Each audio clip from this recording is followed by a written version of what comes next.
Civil War soldiers were more likely to die from diarrhea than from bullets. No, really. The disease killed 44,000 Union soldiers. That's the equivalent of 10 entire Gettysburg battles, and that was just one of the many diseases they faced. Hey, quick thing before we start. If you actually listen to these regularly, hit like or subscribe. I always wonder where everyone's at, so comment your city and what time it is. Weird to think some of you are having breakfast in London while I'm recording this at night here in the States. Alright, tonight it's the American Civil War, but before we go anywhere, get comfortable. Like, actually comfortable. Pillows good? Blanket situation handled? Perfect. Trust me on this one.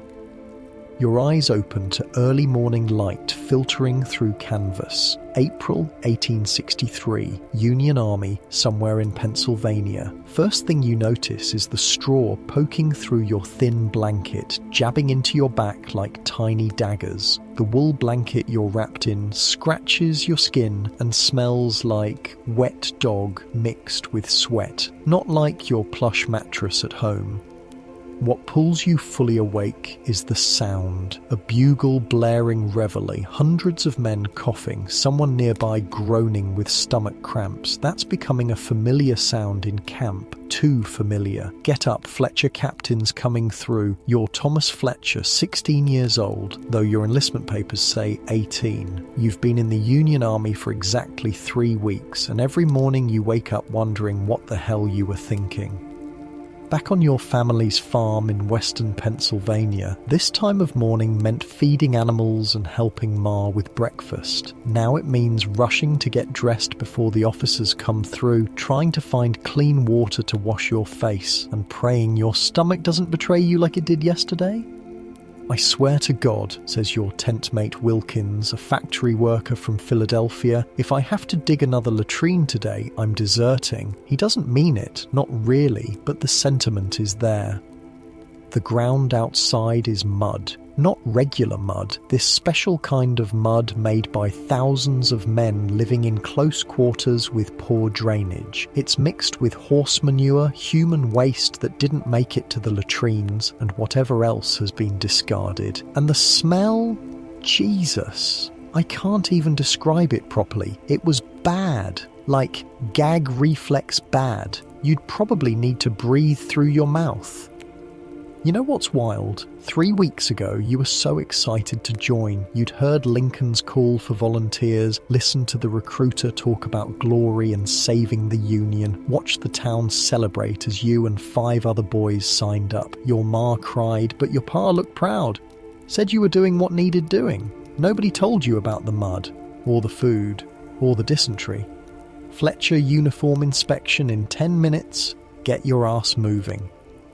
That's Sergeant Miller, former schoolteacher from Boston, seems to enjoy making your life miserable. You stumble out of your tent into the chaos of camp. 15,000 men all doing the same thing at once creates a special kind of madness. The camp stretches for miles, tents arranged in neat rows that somehow still look messy, campfires sending smoke into the morning air, men in various states of dress rushing about. Your stomach growls. Breakfast will be hardtack and salt pork, if you're lucky. Hardtack is basically a brick made of flour that could crack your teeth if you're not careful. Most guys soak it in coffee to soften it up. Problem is, sometimes that reveals the weevils living inside.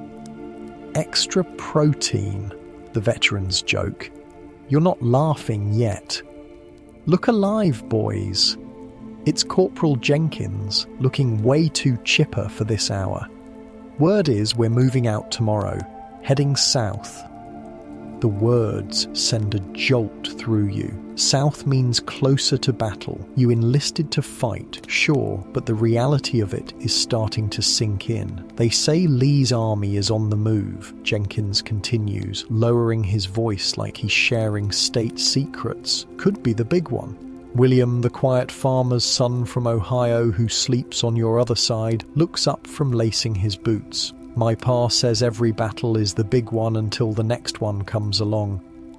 Smart kid, William. Barely older than you, but sometimes seems like he's carrying the wisdom of someone 3 times his age. His hands are permanently stained with dirt from the farm, much like yours. The morning routine is mind-numbing but necessary. Roll call, breakfast, more drilling, cleaning your rifle until you can see your reflection in the metal. You fired it exactly twice during training. Some of the boys had never held a gun before enlisting. "You seen Johnson this morning?" asks Wilkins, chewing on hardtack that makes an audible crunch with each bite. "Infirmary," says William quietly. "Fever got worse in the night."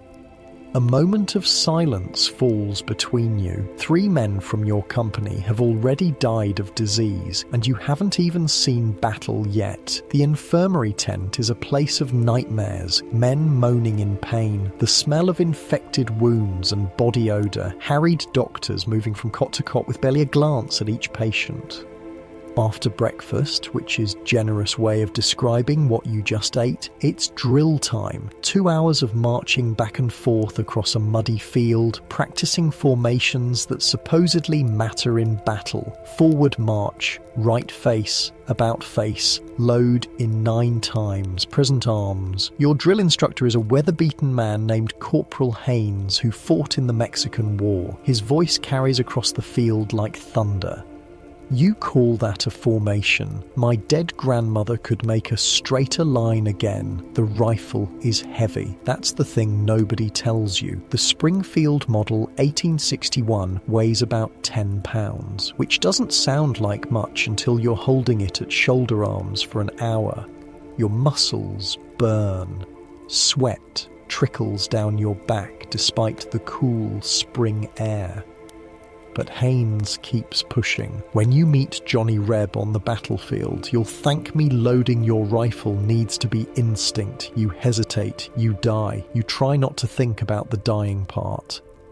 Mid-morning brings a different kind of drill, bayonet practice, charging at straw dummies tied to posts, stabbing and slashing with a foot-long blade attached to your rifle. The thought of driving this into another human being makes your stomach turn, but you push the feeling down. This is what you signed up for. "Put your weight into it, Fletcher," Haynes barks. "They won't just stand there and let you poke 'em." By noon, your uniform is soaked through with sweat and your hands are blistered. There's a brief respite for a meal that's nearly identical to breakfast, and then it's equipment inspection. The sergeant walks down the line, examining each soldier's kit: rifle, bayonet, cartridge box, cat pouch, haversack, canteen, blanket, roll. Everything must be in place, clean as possible given the circumstances. "Your rifle's filthy, Thompson," he says to the man next to you. "Clean it again." When he reaches you, he pauses. "Boots coming apart, Fletcher. See the quartermaster after this." You glance down. Sure enough, the sole of your right boot is separating from the upper. Great. The quartermaster is notoriously stingy with new equipment. "Stitch it together," he'll probably say. "We're not made of boots." After inspection comes fatigue duty, the Army's term for chores. Today, your squad is assigned to dig new latrines. The old ones are filling up fast and the smell is becoming unbearable even by camp standards. So you spend 2 hours digging trenches in the hard ground, taking turns with worn shovels. "You know what my father told me before I left," says Wilkins, pausing to wipe sweat from his brow. "He said, 'Son, in the army, you'll see the best and worst of men.' He didn't mention I'd be smelling the worst too." That gets a laugh from the group. Humour, however crude, is your collective shield against the reality of your situation. By late afternoon, your hands are raw and your back aches, but the new latrines are dug. You head to the creek that runs along the edge of camp to wash up. The water is cold and not particularly clean, too many men using it upstream, but it's better than nothing. As you're scrubbing dirt from your hands, William appears beside you. "Letter call came while we were digging," he says, holding out an envelope. "This one's for you." Your heart leaps. Mail from home is the most precious thing in camp. You dry your hands on your trousers and take the letter carefully. Your mother's handwriting. You'll save it for tonight, something to look forward to. Any for you? You ask William. He shakes his head. Not today. Dinner is beans and salt pork, with coffee so weak it's practically brown water, but you eat every bite. One thing the army has taught you: never skip a meal. You never know when the next one is coming. As the sun begins to set, an unusual excitement runs through the camp. A travelling photographer has arrived and set up his equipment near the officers' tents. For 25 cents, soldiers can have their portrait taken to send home. Should we do it? Wilkins asks, genuinely excited for the first time in days. You check your meagre funds. 25 cents is a lot, nearly half of what you have left from your last pay. But the thought of sending your portrait home to your mother... Let's do it, you decide. The line is long, but you wait patiently. When your turn comes, the photographer, a thin, nervous man with ink-stained fingers, positions you in front of a plain backdrop. Chin up. Look brave, he instructs. You try your best to look like a soldier, not a frightened farm boy. The flash powder ignites with a bright burst and acrid smoke. That's it. In 2 weeks, if you're lucky, your mother will receive a tintype of her son in uniform. As darkness falls, campfires flicker to life across the vast encampment. Your company gathers around one, the familiar faces illuminated by the dancing flames. Someone has a harmonica and plays a mournful rendition of Home Sweet Home that makes your chest tight with longing. Now feels like the right time to read your letter. You carefully open the envelope, preserving it for a reply. Your mother's words leap off the page. News of home, how your father's managing the farm without you, your sister's new baby, you're an uncle now, questions about whether you're eating enough and staying warm. There's no mention of the war itself, as if by not acknowledging it, she can keep you safe. The letter ends with a pressed wildflower from the meadow behind your house. The sight of it nearly undoes you. Good news? Asks William, noticing your expression. I'm an uncle, you manage, carefully tucking the flower back into the envelope. Around the fire, men share bits of news from their own letters, creating a patchwork map of home across the northern states. Stories of harvests and church socials and town gossips feel like dispatches from another world, but the conversation inevitably turns to tomorrow's march, and what might lie beyond it. My cousin was at Bull Run, says Thompson, poking at the fire with a stick. Said it was pure chaos. Men running in every direction, couldn't tell friend from foe through the smoke.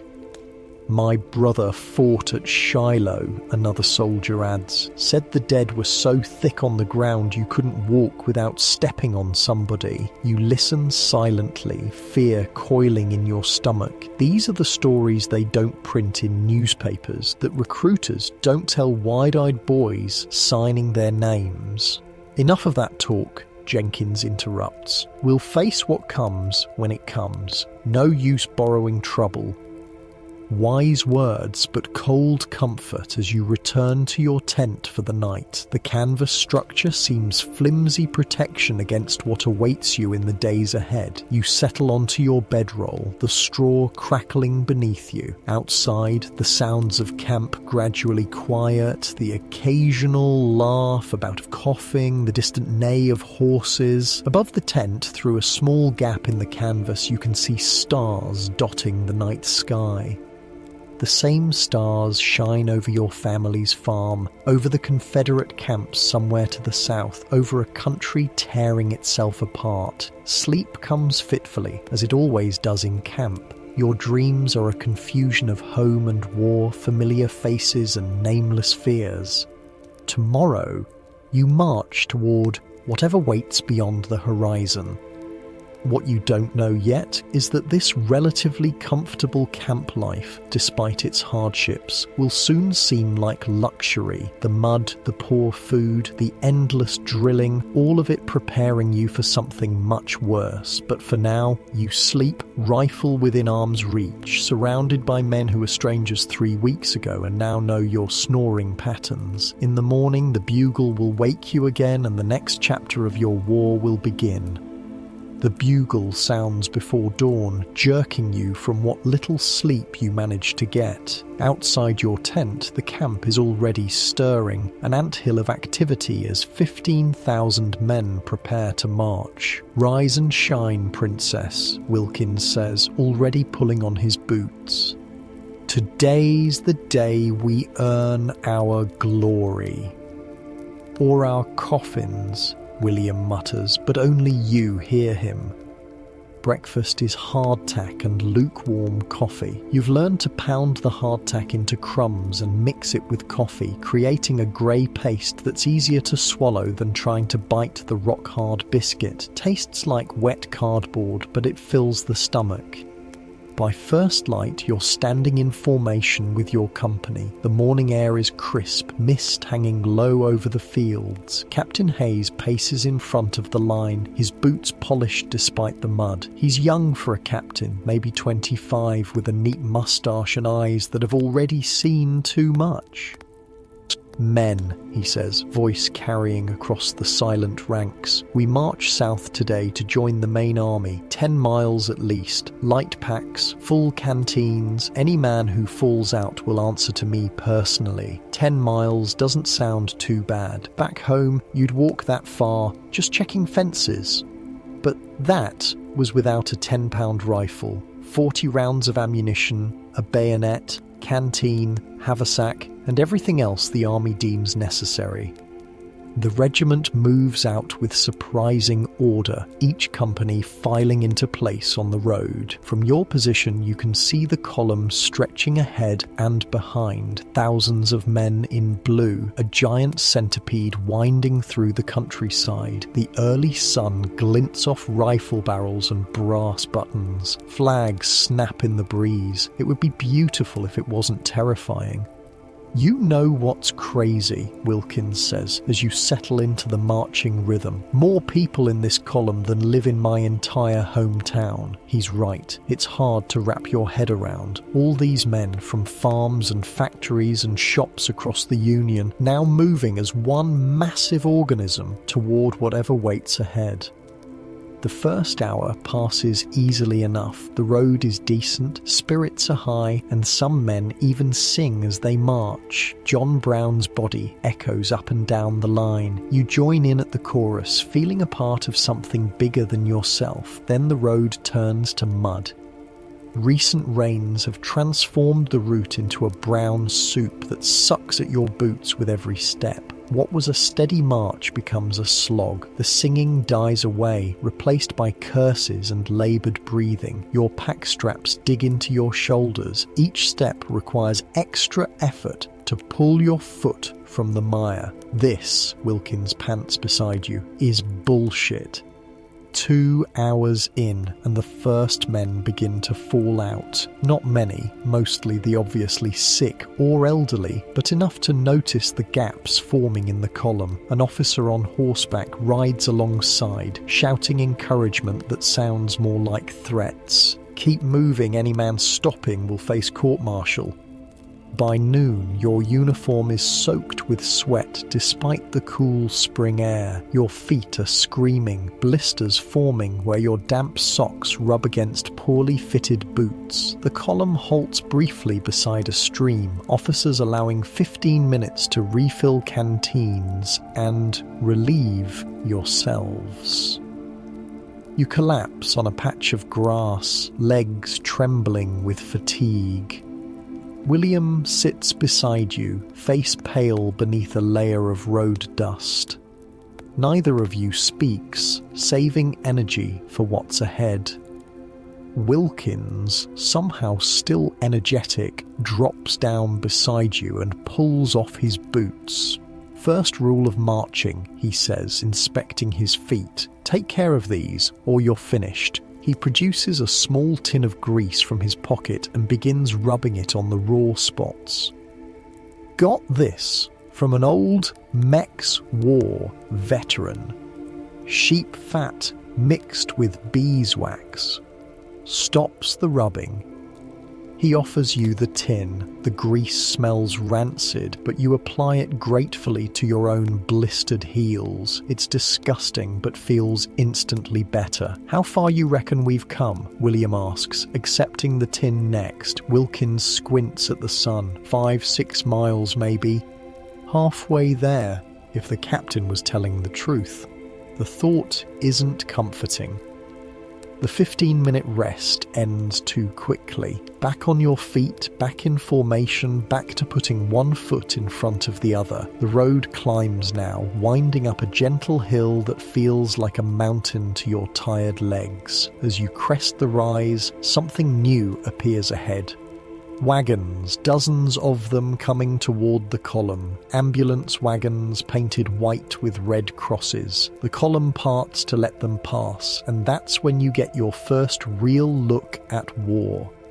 The wagons are packed with wounded men. Some sit upright, bandages around heads or arms, eyes vacant. Others lie flat, moaning with each bump in the road. The worst are ominously still, covered with blankets despite the warm afternoon. "Jesus Christ," Wilkins whispers, his usual humour gone. A soldier in a blood-stained uniform sits at the edge of one wagon, missing an arm below the elbow. His remaining hand clutches a Bible. He makes eye contact with you as the wagon passes, and you see something in his expression that chills you. Not pain, but a strange distance, as if he's looking at you from across an unbridgeable chasm. The wagons keep coming. 10, 20, 30. How many men? Hundreds. At least, all headed north, away from wherever you're marching toward. "That's the 12th Massachusetts," someone in the ranks says. "They got hit bad at Chancellorsville." Chancellorsville. The name means nothing to you now, but soon it will join the growing lexicon of battle names that every soldier knows, places where men died in droves. The column marches on, but the mood has changed. The reality of what awaits has been made flesh in those broken bodies. Conversation dies away. Even the officers ride more quietly. By late afternoon, your world has narrowed to the few feet of road ahead and the endless cycle of placing one foot before the other. Your shoulders burn from the weight of your gear. Your throat is parched despite careful sips from your canteen. Hunger gnaws at your belly.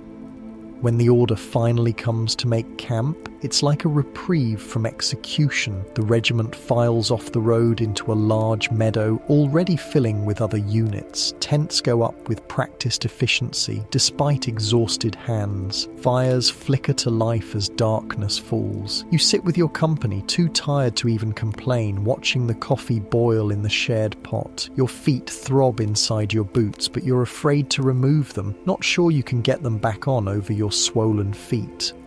10 miles, the captain said. Wilkins groans, lying flat on his back. That was 15 if it was a step. 16, corrects a new voice. You look up to see a lean, weathered soldier standing at the edge of your firelight. He's older, 30 at least, with a sergeant's stripes and a cavalry trooper's unmistakable bow-legged stance. "Saw you boys coming in," he says, squatting down beside your fire. "First big march?" You nod, too tired for words. He chuckles. "Gets easier. Sort of." He extends a hand. "Sergeant Michael Reeves, 8th Pennsylvania Cavalry." "You been fighting long?" William asks after introductions. Reeves nods, accepting a cup of coffee from Wilkins. "Since 61. Bull Run, Peninsula Campaign, Antietam, Fredericksburg." He lists the battles like stops on a familiar road. "What's it like?" you hear yourself ask. "The fighting, I mean." Reeves studies you over the rim of his cup. His eyes are green, you notice, but somehow darker than any eyes you've seen. Ain't like anything they tell you, he says finally. Ain't glorious, ain't noble. It's loud and it's confusing and he pauses. It's men trying to kill each other is what it is.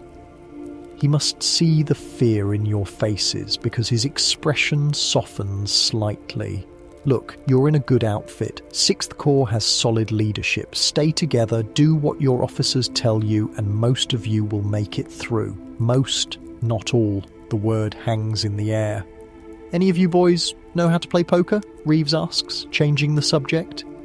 None of you do, but he teaches you the basics using pebbles for chips. For an hour, you forget your aching feet and the long march ahead as you learn flushes and straights and full houses. Reeves wins most hands, but lets each of you take a victory too.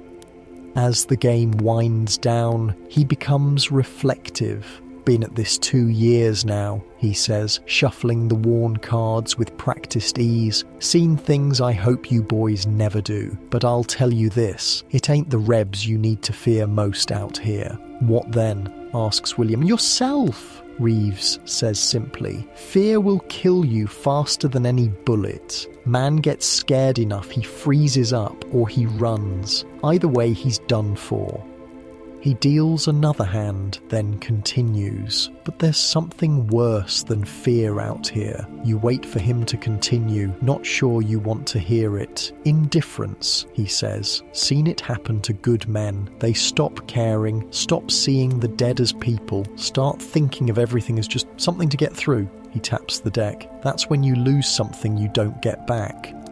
The conversation turns somber after that. Reeves bids you good night, promising to look for you when the dance starts, as he puts it. Sleep comes quickly, despite the hard ground. Your body is too exhausted to care about comfort, but sometime in the dead of night you wake suddenly, unsure why.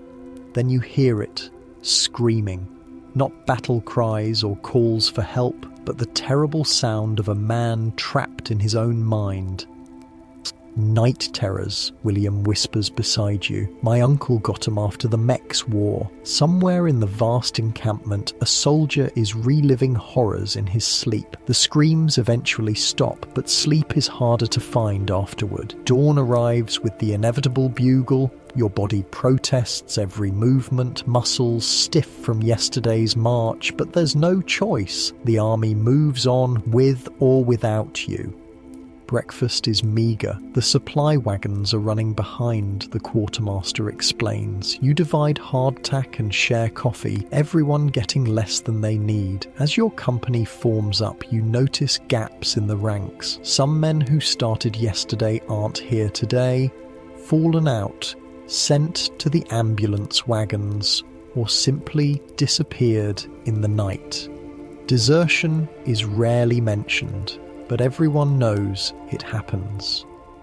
The second day's march begins like the first, but the pace seems slower. Men are already tired, feet already blistered. The road is crowded now with artillery batteries, supply wagons and cavalry scouts moving back and forth along the column. Around mid-morning, a new sound reaches your ears, a distant rumble like summer thunder, but in a cloudless sky. Artillery, says an older private named Davis. Big guns, 15-20 miles south. A murmur passes through the ranks. Battle somewhere ahead. The abstract suddenly becomes concrete. Your mouth goes dry despite the water in your canteen. The column presses on, the distant bombardment a constant reminder of your destination. The officers look more serious now, conferring in hushed voices as they ride alongside. By noon, new sights appear along the roadside, evidence that the war has passed this way before. A chimney standing alone, the house it belonged to now ashes and blackened timbers, fields trampled by thousands of boots and hooves, an abandoned cannon, its barrel burst from overuse. "Welcome to Virginia, boys," Wilkins says grimly. You're in the south now, enemy territory, though this part has changed hands so many times it's hard to say who it belongs to anymore. The few civilians you see watch from doorways with expressionless faces, neither welcoming nor hostile, just tired. A mile further, you pass something that stops conversations mid-sentence. A tree beside the road, and from one sturdy branch, a noose. It swings empty in the breeze, but the message is clear. Someone died here, whether deserter, spy, or civilian, impossible to say. The march continues through the afternoon, your feet moving automatically now, mind somewhere far away. You think of home, of your mother's cooking, of the soft bed waiting in a farmhouse hundreds of miles north. The distance feels insurmountable. Late in the day, rain begins to fall, a gentle shower at first, then a steady downpour that soaks through your uniform in minutes. Water drips from your cap into your eyes. Your already blistered feet now squish with each step, the wet leather of your boots rubbing raw skin. When camp is finally made, it's in a muddy field already churned by previous regiments. No fires tonight, the wood is too wet, and smoke might give away positions to enemy scouts. Cold rations eaten in the rain, huddled under whatever shelter you can find. Your tent, pitched hastily in the downpour, leaks from a dozen places. You, Wilkins, and William sit in miserable silence, water pooling around your legs, too wet and tired to even complain. "My sister got married last Sunday," William says suddenly, staring at nothing. "Wrote me about it last month, said she wished I could be there to see it." The random statement hangs in the damp air, a reminder of the normal lives continuing elsewhere, oblivious to your current misery. "My girl's probably walking out with Jimmy Porter by now," Wilkins adds. "Told her not to wait, but she promised she would." You think of your own family, wondering what they're doing at this moment. Sitting down to dinner, perhaps. Your empty chair at the table, your father saying grace, maybe asking God to watch over his son. "Why'd you join up?" you ask Wilkins, realising you've never discussed it. He's quite so long, you think he hasn't heard. Finally, "Factory where I worked shut down. Army pays regular, at least." A pause. "You?"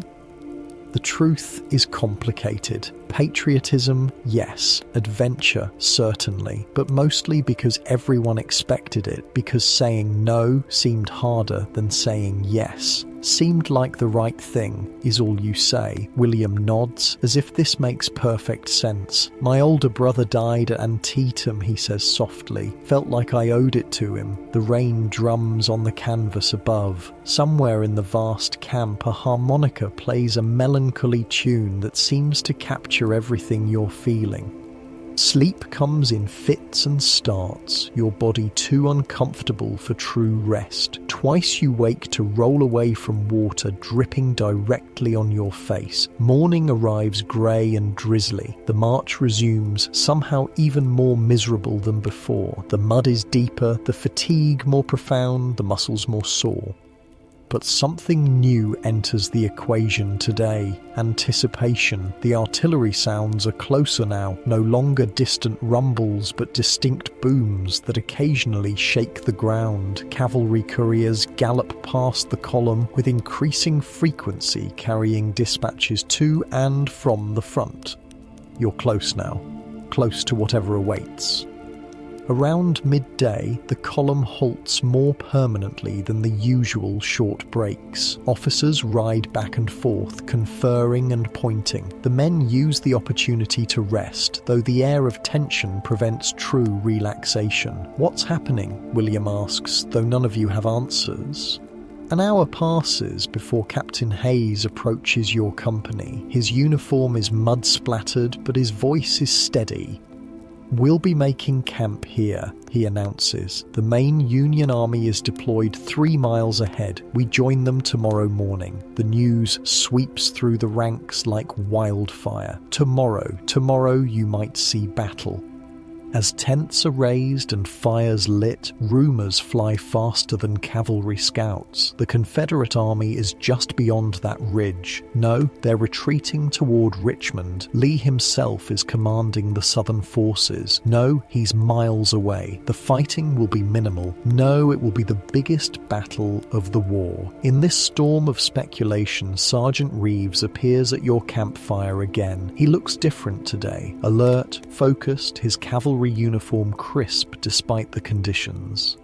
"Thought I'd find you boys here," he says, declining coffee this time. "Wanted to check in before tomorrow." "What's really happening?" Wilkins asks directly. Reeves glances around, then lowers his voice. "Confederate forces are dug in along a creek about 4 miles south. Good defensive position. Our boys have been probing their lines since yesterday, looking for weakness. Will we attack, you ask, your mouth suddenly dry. Or be attacked, Reeves says with a shrug. That's for the generals to decide. Either way, your regiment will likely see action. He stands to leave, then hesitates. Listen, he says, looking at each of you in turn. First time under fire there's no preparing for it. Just remember your training. Load, aim, fire, load, aim, fire. Don't think beyond that. As darkness falls, an unusual quiet settles over the camp. Men write letters home by firelight, clean their weapons for the dozenth time, or simply sit in contemplation. A chaplain moves among the companies, offering prayers and communion to those who want it. You find yourself unable to write the letter you've been composing in your head all day. What do you say when tomorrow might be your last day on Earth? What words can possibly bridge that gap? In the end, you write simply, "Dear Ma and Pa, we've marched to Virginia. I'm well. Don't worry. I'll write again when I can. Your loving son, Thomas." It feels inadequate, but it will have to do. You seal the envelope and give it to the company mail orderly, who promises to send it north with the next courier. The night deepens. Fires burn low. Around one nearby, a group of veterans from another regiment are sharing stories, not of battles, as you might expect, but of strange occurrences and superstitions. "Swear on my mother's Bible," one bearded soldier is saying as you approach their circle. "Saw a man at Fredericksburg take 7 bullets, center mass, and walk away without a scratch. Had a Bible in his breast pocket, stopped the first one, and the rest just went around him somehow." Another veteran snorts. "That's nothing. We had a fella in our company, night before Antietam, dreamed he saw his own grave with his name on it. Next day, first volley, bullet right through the heart. You listen, both fascinated and disturbed. These are the tales of the war that don't make it into newspapers or official reports."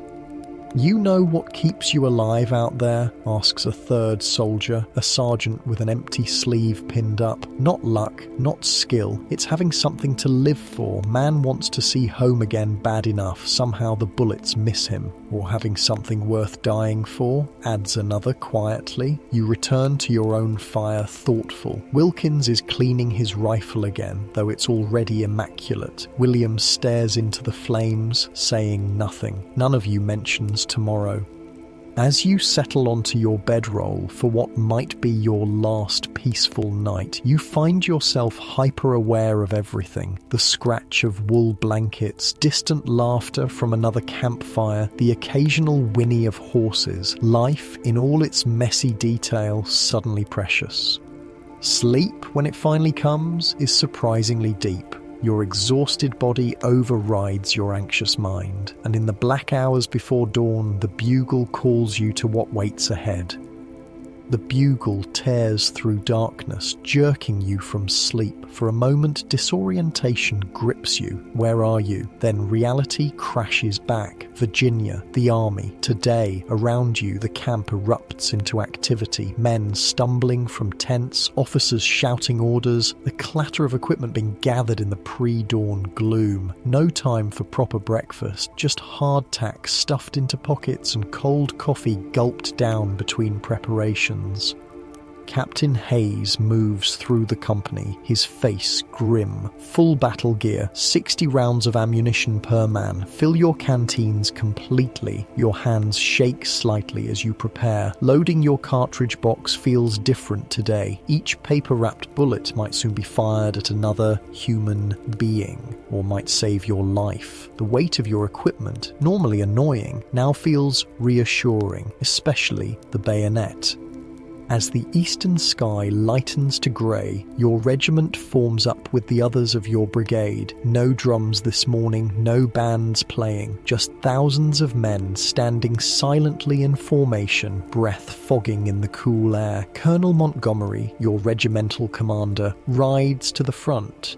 Even from your position in the ranks, you can see his face is deadly serious.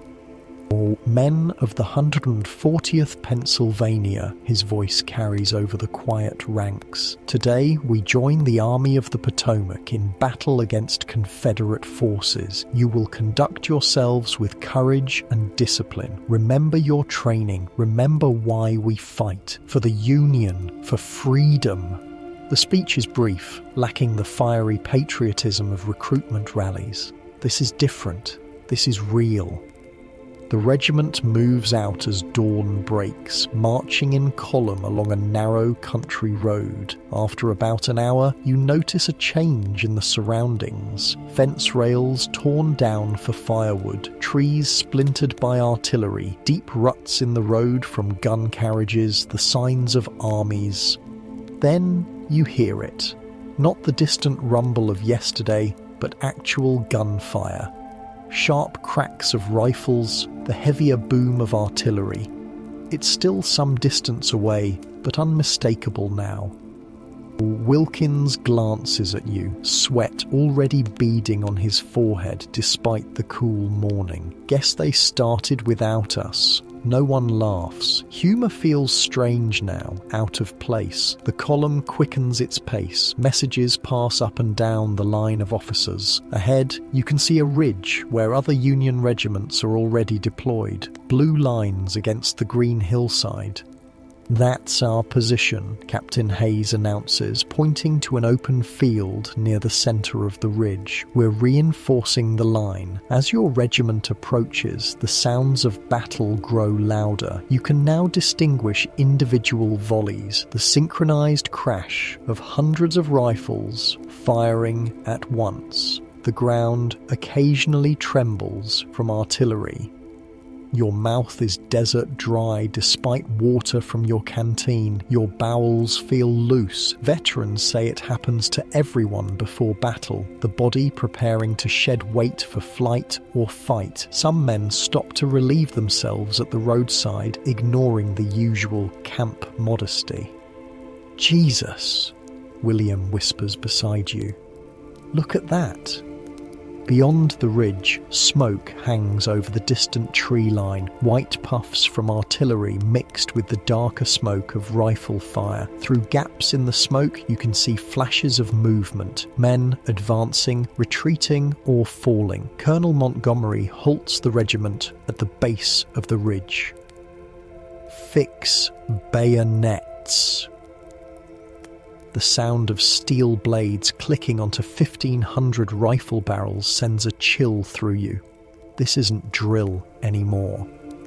You climb the ridge in line of battle, shoulder to shoulder with the men of your company, other companies ahead and behind. Every step brings the sounds of conflict closer, louder. At the crest, you get your first clear view of the battlefield below. It's nothing like you imagined. A creek runs through a shallow valley bordered by woods on the far side. Between the ridge where you stand and that creek is open farmland, now torn by shell holes and scattered with dark shapes you realise with horror are bodies. The far woods are shrouded in gun smoke, but you can see flashes of fire within, Confederate positions.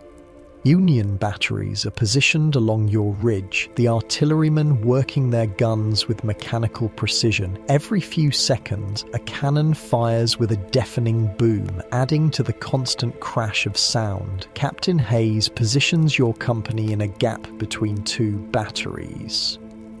"We hold this line," he shouts over the noise. "Fire on command only."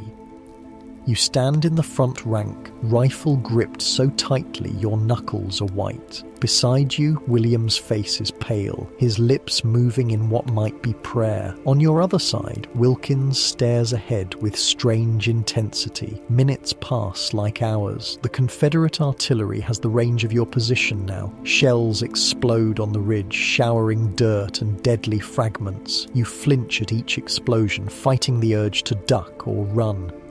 100 yards to your right, a shell lands directly on a gun crew. The explosion lifts one man completely off his feet, throwing him yards away. Another crumples instantly. The survivors continue loading their cannon as if nothing happened. "Get ready," Captain Hayes shouts. Through the smoke in the valley, you see movement. A line of grey, Confederate infantry advancing across the open ground toward your position. Their battle flags flutter above them. Even at this distance, you can see bayonets gleaming. Colonel Montgomery rides behind your line. "Steady, boys. Hold your fire."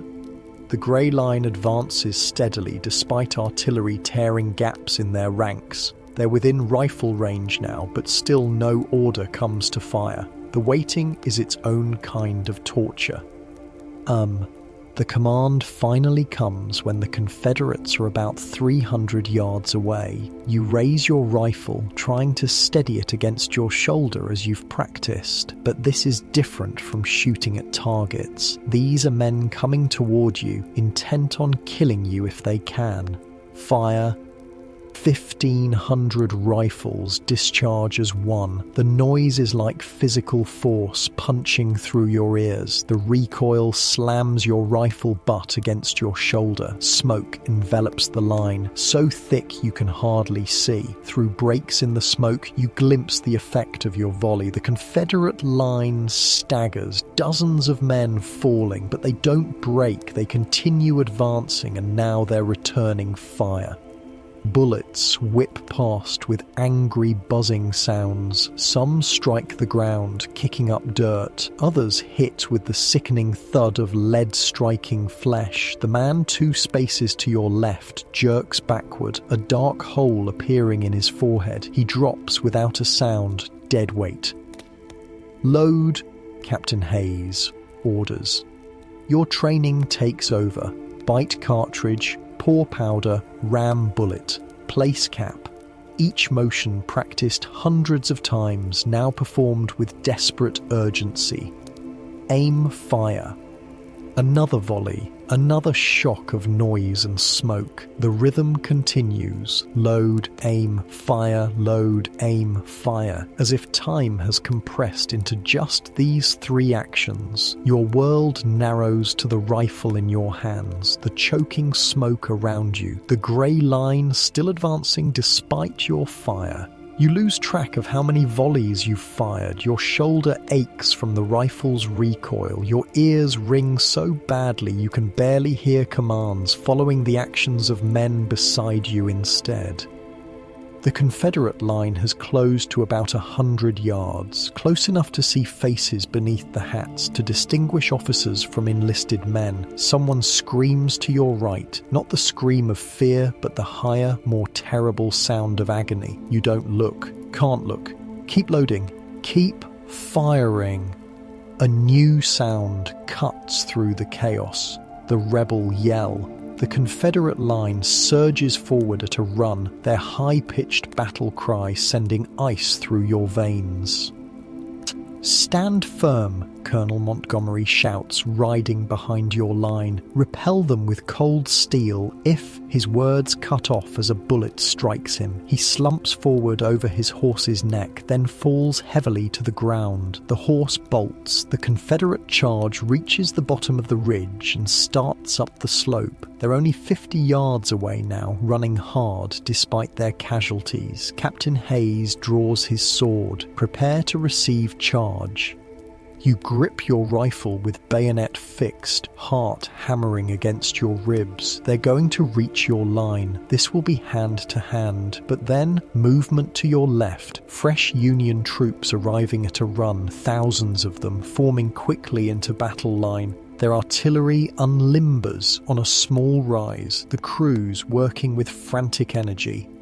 A new thunder joins the cacophony as these guns open fire on the Confederate flank. The effect is devastating. Entire sections of the Grey Line disappear in explosions of dirt and smoke. The Confederate charge falters, then stops. For a moment, the battleground becomes a tableau. Blue and grey lines facing each other across a shrinking gap, the air between filled with smoke and death. Then the grey line breaks. Not all at once, but man by man, squad by squad, they begin falling back toward the creek. Their retreat quickly becomes general. Fire, pour it into them, Captain Hayes orders. You find yourself firing mechanically, reloading and firing again without conscious thought. The smoke is so thick you can barely see your targets. You're not sure if you're hitting anything, not sure if you want to. The Confederate retreat becomes a rout, men running, dropping equipment to move faster. Union artillery continues firing into their backs as they flee toward the creek and the woods beyond, and then sudden silence. Not complete, moans of the wounded rise from the field. Officers still shout commands, but the constant crash of battle subsides. You stand panting, ears ringing, surrounded by smoke that slowly drifts away on the breeze. Your rifle barrel is too hot to touch. Your mouth tastes of gunpowder. Your uniform is soaked with sweat and black with powder residue. They're running, Wilkins shouts, voice cracking with emotion. We beat them. But there's no jubilation in the line. Just exhaustion and stunned silence as reality begins to register. Men looking around, counting who's missing.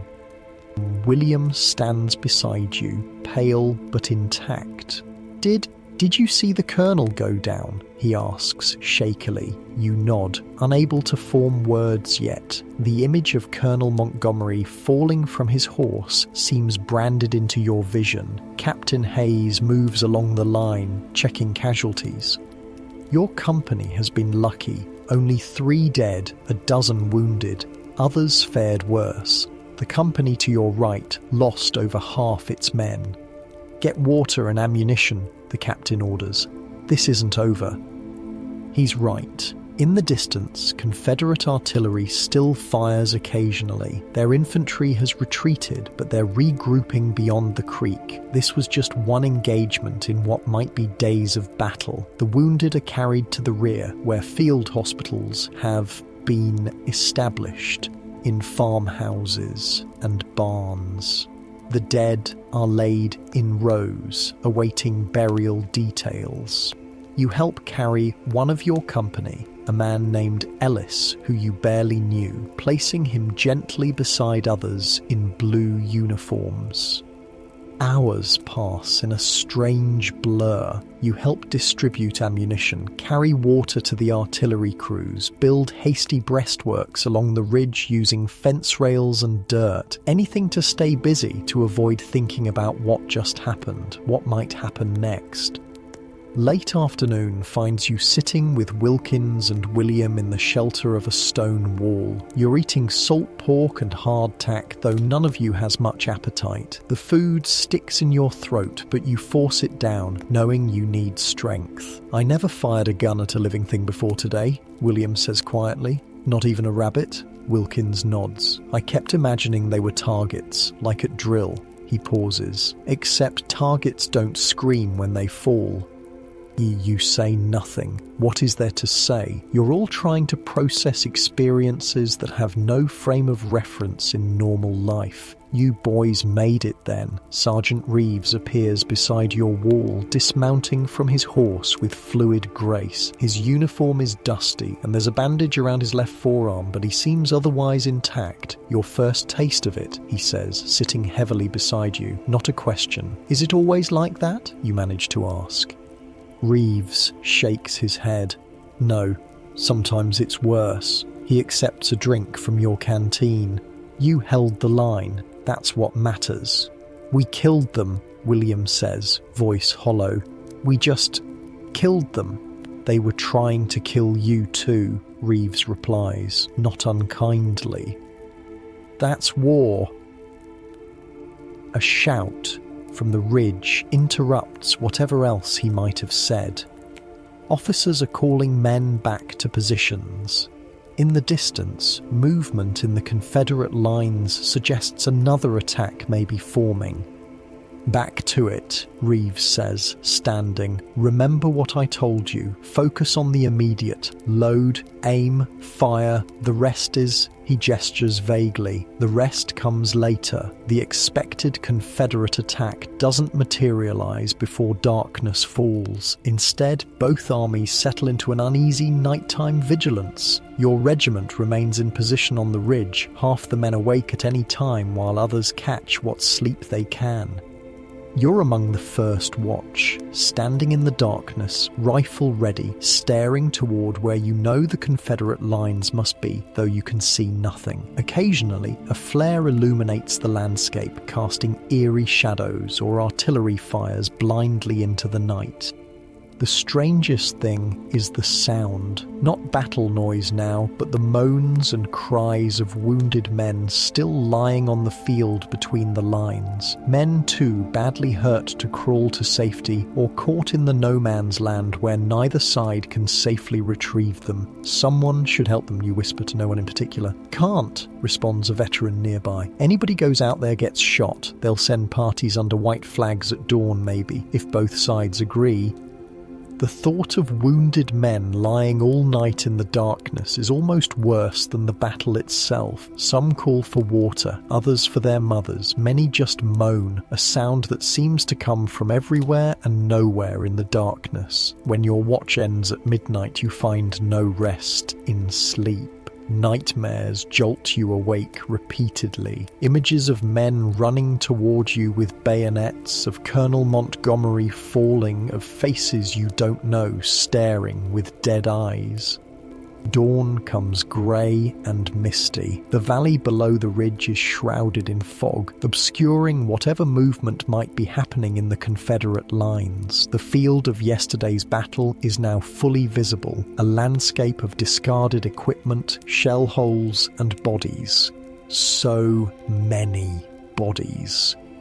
During the night, many of the wounded manage to crawl to one side or the other, but dozens remain, some moving weakly, others ominously still. Captain Hayes gathers your company. His face is haggard, eyes red from lack of sleep. We're being relieved, he announces. Another division is taking our position. We're to move north and then east to join a flanking movement. The news brings no celebration, just nods of acknowledgement. After yesterday, emotional responses seem muted, as if something inside has been temporarily switched off.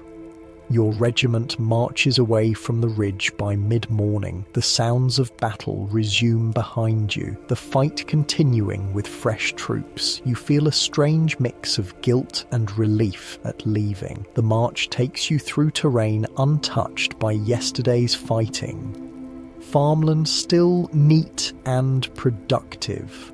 Orchards heavy with early summer fruit. The contrast with the blasted landscape of the battlefield is jarring. Permission to fill canteens, sir? Wilkins asks when you pass a clear stream. Captain Hayes nods. Quickly. The cool water is the most wonderful thing you've tasted in days. You drink deeply, then splash some on your face, washing away layers of sweat, gunpowder and dirt. Your reflection in the water startles you. Is that really your face? Hollowed cheeks? Sunburned forehead, eyes that look somehow older than they did a week ago. The face of someone you don't fully recognize. The regiment continues its march through the afternoon, eventually joining a larger column moving toward the sound of distant battle, another fight happening somewhere ahead. By evening, you've covered nearly 15 miles and find yourselves on another ridge overlooking different Confederate positions. Camp is made hastily, no tents tonight, just sleep where you can find level ground. The usual routines of army life resume with mechanical precision. Cook fires, coffee, hardtack soaked to edible softness, cleaning rifles fouled by yesterday's firing. You sit with your company, listening to subdued conversations around the fires, men speaking of home, of before, small talk that carefully avoids mentioning yesterday or tomorrow. "You know what I miss most," Wilkins says suddenly. "Ice cream, stupid, right? With everything else, that's what I think about." "Fresh bread," offers William, still warm from the oven. Others join in. Clean sheets, coffee that doesn't taste like mud, the sound of church bells on Sunday morning. This is how soldiers cope, you realise, finding moments of normal in the midst of the insane, remembering they're still human despite what they've seen, what they've done. As darkness deepens, a messenger arrives for Captain Hayes. You watch as he reads the dispatch by firelight, his expression unchanging. "Tomorrow," he tells the company officers gathered around him, "we attack at dawn." The words pass through the camp like a chill wind. Tomorrow, again. You lie on your blanket beneath stars partly obscured by drifting smoke. Your body aches from marching, from the bruising recoil of your rifle, from tension held too long in every muscle. Sleep seems impossible despite exhaustion. William lies nearby, also awake. "I keep seeing them," he whispers. "The ones that fell when we fired. They were just there, and then they weren't." You nod in the darkness, though he probably can't see it. "I know. Do you think it gets easier?" The question hangs between you. You think of Sergeant Reeves, of the darkness in his green eyes, of his words about indifference being worse than fear. "I hope not," you say finally. Sleep eventually comes, but it's thin and restless. The bugle seems to sound minutes after you've closed your eyes, though in reality it's been several hours. Pre-dawn, another day. The routine begins again. Equipment checked, ammunition distributed, cold breakfast eaten quickly. No one mentions fear, though it hangs in the air as palpably as the morning mist. Captain Hayes addresses the company as you form up. "I know you're tired," he says simply. "I know yesterday was difficult, but today needs your best again. Stay together. Watch out for each other." It's not a speech that will be recorded in history books, but somehow it's exactly what you need to hear. As the sun breaks the horizon, your regiment moves forward with others of your division. Thousands of men in blue advancing toward Confederate positions. You can now see clearly. Earthworks along a tree line, artillery positioned at strategic points, grey uniforms moving behind barricades. The same fear rises in your throat, the same certainty that you can't possibly survive this. But now there's something else too. The knowledge that you've done this before, that the men beside you have too. Wilkins glances at you as you advance across the open ground. "See you on the other side," he says with a forced grin. William nods grimly on your other side. Together. The Confederate artillery opens fire. The ground ahead erupts in explosions of dirt and smoke. Men fall. The line continues forward. You grip your rifle tightly. Load, aim, fire, like Reeves said. Don't think beyond that. The immediate is all that matters now. The battle begins anew. Days blend together after that. Battle becomes routine, if such a thing is possible. You learn to function with little sleep, to eat when food is available, to find moments of rest in the strangest places. Your body adapts to constant movement, to the weight of your gear, to the bruising recoil of your rifle.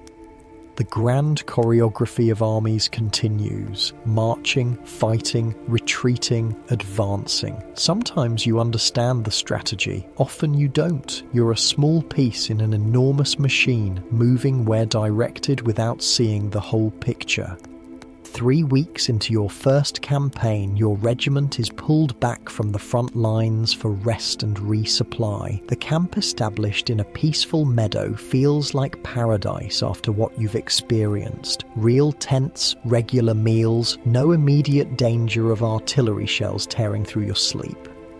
I could get used to this, Wilkins sighs, stretched out on his blanket in the shade of an oak tree. His face is deeply tanned now, except for a pale strip across his forehead where his cap sits. Like all of you, he's noticeably thinner than when you started. William nods agreement, carefully writing a letter home. The quiet farmer's son has changed perhaps the most, still reserved but with a new steadiness about him. Battle seems to have settled something in his character. Mail call. The announcement sends a ripple of excitement through the camp. Letters from home are precious currency here, worth more than tobacco or coffee for morale. The company gathers around as the male orderly reads names. When yours is called, your heart leaps. 2 letters. One from your mother and one from your father, a rare correspondent. You retreat to a quiet spot to read them. Your mother's letter is news of home, crops growing well, neighbours helping with the harvest, church socials and local gossip, normal life continuing in your absence. She asks about your health, your food, whether you have warm enough clothes, motherly concerns that now seem almost quaint given what you've experienced. Your father's letter is briefer but strikes deeper. I pray for your safety daily, he writes. Remember that courage isn't absence of fear, but mastery of it. Your grandfather said that after Shiloh, and I've never forgotten it. We're proud of you, son. The words blur as your eyes fill unexpectedly. You fold both letters carefully and tuck them into your breast pocket, close to your heart. When you return to your company's area, Sergeant Reeves is there. The cavalry scout has appeared periodically throughout your campaign, checking on you and your friends with a gruff concern he pretends not to feel. Heard your outfit was getting a breather, he says, squatting beside your fire. He looks more worn than when you first met him. A fresh scar on his chin, uniform more threadbare, but his green eyes still alert. Any news from the other fronts? William asks, always hungry for the bigger picture. Reeves accepts a cup of coffee. Vicksburg's still holding out against Grant, but word is they're starving in there, and there's something brewing in Pennsylvania. Lee's army is moving north. This catches everyone's attention. Confederate forces pushing into Union territory is significant news. How far north? You ask, thinking of your family's farm. Not sure yet, but far enough to worry the brass. Reeves sips his coffee. Enough war talk. Any of you boys playing cards tonight? The evening turns to poker, with Reeves teaching you more advanced strategies than the basics he showed before. You bet with hardtack cookies instead of money, and for a few hours, the war seems distant. As darkness falls and conversation quiets, Reeves grows reflective. Third summer of this war, he says, gazing into the fire. Sometimes I can hardly remember what came before, what it was like to sleep in a bed, wake up without wondering if it might be my last morning. No one speaks, each lost in similar thoughts. Had a dream last night, Reeves continues. I was back home in Pennsylvania, working the field behind my father's house, sun on my back, no sound but the insects and the rhythm of the scythe. He pauses, woke up crying like a baby. Isn't that something? In this moment you see beneath the veteran's armour to the man beneath, just as frightened, just as homesick as any of you, but carrying it longer. We'll get back there, William says with quiet certainty. All of us. Reeves smiles, a rare sight. Sure we will, farm boy. Sure we will. The peaceful interlude lasts 3 days. On the 4th morning, orders come to march again. Word spreads through the camp. You're heading north to counter Lee's advance into Pennsylvania. The war is moving toward home. The march is long and grueling, covering nearly 20 miles each day. Summer heat bakes the roads to dust that coats your uniforms, irritates your eyes and dries your throat. Water becomes precious, each creek or well a moment of blessed relief. But there's a different energy to this march. You're moving to defend northern soil, perhaps even your own state. The abstract cause of union becomes suddenly concrete. Towns you pass through welcome you with food and water. Civilians line the roads cheering as your regiment marches through. Women press small gifts into soldiers' hands. Handkerchiefs, small Bibles, cookies wrapped in paper. Children run alongside the column until chased away by sergeants. Almost feels like we're people again, not just soldiers, Wilkins remarks after a young girl gives him a bright red apple. The column pushes on, days blending into a haze of dust, sweat and blistered feet. Rumours fly constantly. Lee's army is headed for Harrisburg, no, for Philadelphia, no, for Washington itself. The outcome of the war might hang on the coming battle. One evening, camped in a small valley in Maryland, Captain Hayes addresses the company. He looks older than his years now, the responsibility of command etching lines in his face. Tomorrow we cross into Pennsylvania, he says. Intelligence suggests Confederate forces are converging near a town called Gettysburg. We'll likely engage them within 2 to 3 days. A ripple of murmurs passes through the gathered men. Gettysburg is just 70 miles from Pittsburgh. This is home territory. I know many of you are Pennsylvania men, Hayes continues. This fight will be different. It's one thing to defend the Union as an idea. It's another to defend your own soil, your own people. He pauses, looking at each man in turn. Remember your training. Remember your discipline. That's what will carry the day, not emotion. After he leaves, your company sits quietly around the fire. The gravity of the moment has settled on everyone. My cousin lives near Gettysburg, Thompson says, breaking the silence. Has a dairy farm. My aunt and uncle are in Chambersburg, another adds. Just west of there. Hope they've moved east, William says softly. Confederate army strips the land bare as it moves. Takes everything? Food, horses, even shoes. The thought of your own family potentially in the path of war makes your stomach knot. Your farm is further west, probably safe, but who can be certain where armies might turn? Morning brings renewed march, crossing from Maryland into Pennsylvania. The landscape feels familiar, rolling hills, tidy farms, woods like those near your home, but everywhere are signs of an army's passage, trampled fields, fences torn down for firewood, abandoned wagons.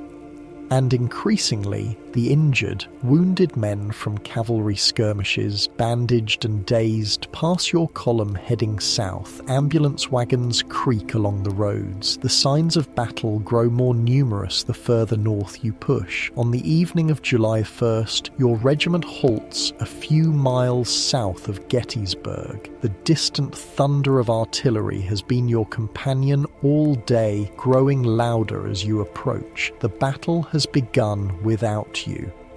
Camp is made hastily as darkness falls. No fires permitted. You're too close to enemy positions. Cold rations eaten in darkness. Extra ammunition distributed. Equipment checked and rechecked. Sleep is nearly impossible. The sporadic boom of artillery continues through the night. Occasionally the sky to the north glows briefly. Flash of guns or burning buildings, impossible to tell. No one speaks much. Each man is alone with his thoughts, preparing in his own way for what morning will bring. You find yourself thinking of your first battle, how terrified you were. You're still afraid. Anyone sane would be, but it's different now. Experience has replaced blind panic with a focused dread. You know what's coming. That's both better and worse. Dawn on July 2nd breaks hazy and already warm, promising brutal heat. Your regiment is roused before first light, forming up with others of your brigade. No breakfast beyond hardtack stuffed in pockets, no coffee to cut the chill of dawn. The march to the battlefield takes less than an hour. As you crest a low ridge, the scene unfolds before you, a panorama of war stretching across rolling Pennsylvania farmland. Gettysburg sits to the north, a small crossroads town now the focus of two massive armies. To the west and north, Confederate forces hold positions along Seminary Ridge. Union troops occupy the high ground south of town, Cemetery Hill and a fishhook-shaped line extending south along Cemetery Ridge. It's the largest concentration of military might you've ever seen. Tens of thousands of men, hundreds of artillery pieces, all positioned for the day's coming slaughter. They've got the high ground, William observes. That's good. Your regiment is directed to a position on the Union left flank, near a hill covered with massive boulders that someone says is called Little Round Top. As you march into position, you pass field hospitals already overflowing with yesterday's wounded. Surgeons work at makeshift tables, sleeves rolled up, arms bloody to the elbows. Don't look, Wilkins advises, but you can't help it. The image of a pile of amputated limbs beside one hospital tent burns into your memory. Your company takes position in a line of battle, rifles loaded, bayonets fixed, and then waiting, the soldiers' eternal occupation. Minutes stretch to hours as the summer sun climbs, beating down mercilessly. Around noon, a rider approaches at a gallop, Sergeant Reeves. He reins his lathered horse to a stop near Captain Hayes. Confederates massing for attack on the left, he reports loudly enough for nearby men to hear, coming through that peach orchard to the west.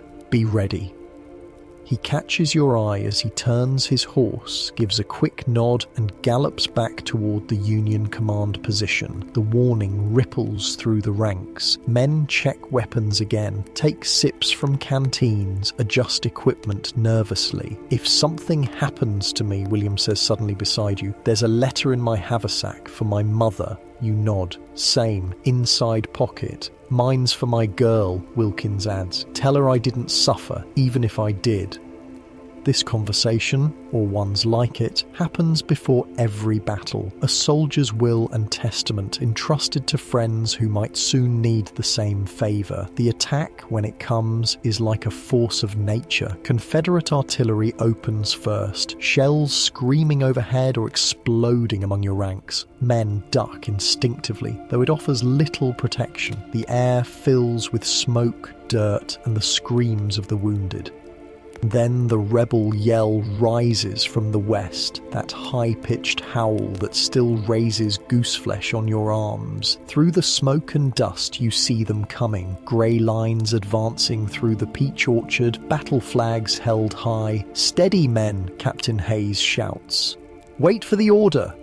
Union artillery responds, throwing canister shot into the advancing Confederates. The effect is horrific, like a giant shotgun blast, cutting swathes through the grey ranks. But still they come. Ready, aim, fire. Your regiment delivers a synchronized volley. Through the smoke you see men fall. Gaps appear in the Confederate line, quickly filled as those behind step forward. The cycle begins again. Load, aim, fire. Your world shrinks to these actions, performed over and over. As the Confederate attack pushes closer, they reach the stone wall at the base of your position. Hand-to-hand combat erupts, bayonets thrusting, rifle butts swinging, men grappling in desperate struggles. A Confederate soldier scales the wall directly in front of you, a bearded man hardly older than yourself. Your rifle is empty, his bayonet is fixed, time seems to slow. Then William fires from beside you, the bullet striking the man's center mass. He falls backward without a sound, eyes still open. "Reload!" William shouts at you, already ramming another bullet down his own barrel. The attack continues for what feels like hours but might be minutes. Time has no meaning in battle. Confederate forces push hard against your position, threatening to break through at several points. At a crucial moment, with your line wavering, Captain Hayes leaps atop the stone wall, sword raised. "Hold the line, Pennsylvania. This is our soil." His courage rallies the company. A renewed volley tears into the Confederate ranks, now dangerously exposed in the open field before your position. The rebel attack falters, then stalls. Grey-clad soldiers begin falling back, first individually, then in groups. Union forces push forward cautiously, reclaiming ground yielded earlier. As the Confederate forces retreat towards Seminary Ridge, a strange calm descends. Not peace.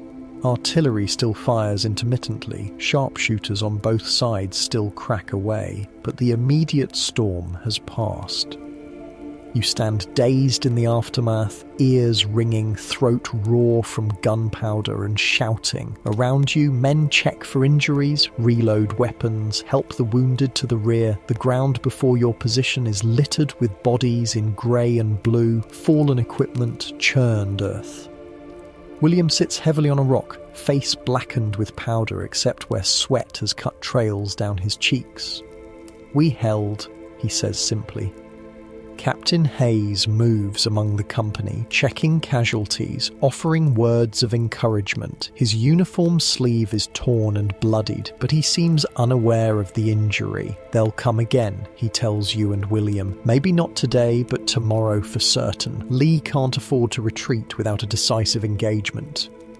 The rest of the day passes in tense vigilance, periodically fighting flares on other parts of the line, especially the Union right flank on Cemetery Hill, but your position remains relatively quiet. As darkness falls, you help build up the stone wall into a more substantial barricade. Others fetch water for the wounded, distribute ammunition, or simply collapse in exhaustion.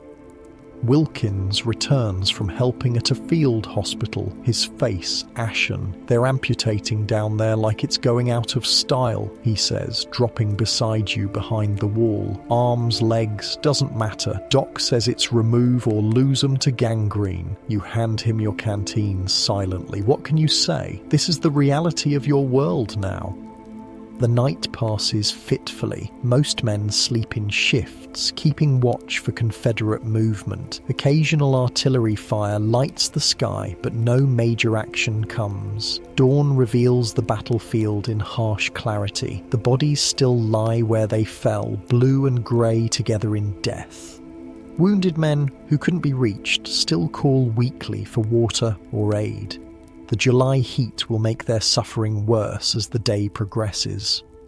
Breakfast is hardtack and tepid water. Your company has been reduced by nearly a quarter, dead, wounded, or missing. Those remaining look hollowed out, faces gaunt with fatigue and tension. "Wagon coming," someone calls. Through the morning haze, a supply wagon approaches your position from the rear. The driver, a civilian contractor, looks nervously at the carnage as he pulls up. "Got rations and ammunition," he announces. "Coffee too, if you've got means to brew it." The mention of coffee creates the first spark of genuine enthusiasm you've seen in days. Someone produces a dented pot. Water is fetched. Soon the blessed aroma wafts through your position. As you sip the hot, bitter brew, first coffee in 3 days, you gaze across the field toward the Confederate positions on Seminary Ridge. In the clear morning light, you can make out activity there. Troops moving, artillery being repositioned.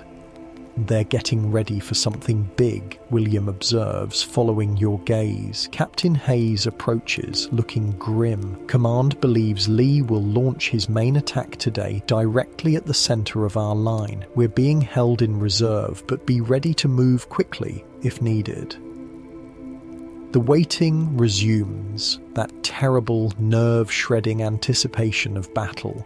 The July sun climbs higher, beating down mercilessly. Wounded men lying in the open begin to suffer visibly from heat and thirst.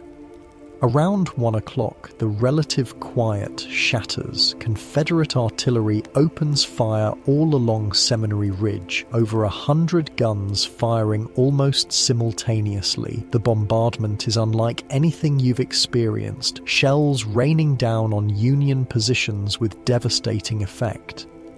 Your company takes cover behind your stone wall as best you can, but there's little true protection from the barrage. Earth erupts in geysers of dirt and rock. Men are thrown through the air by near hits. The noise is so overwhelming that orders must be shouted directly into ears to be understood. This continues for nearly 2 hours, a massive expenditure of Confederate ammunition clearly meant to soften Union defenses for an infantry assault.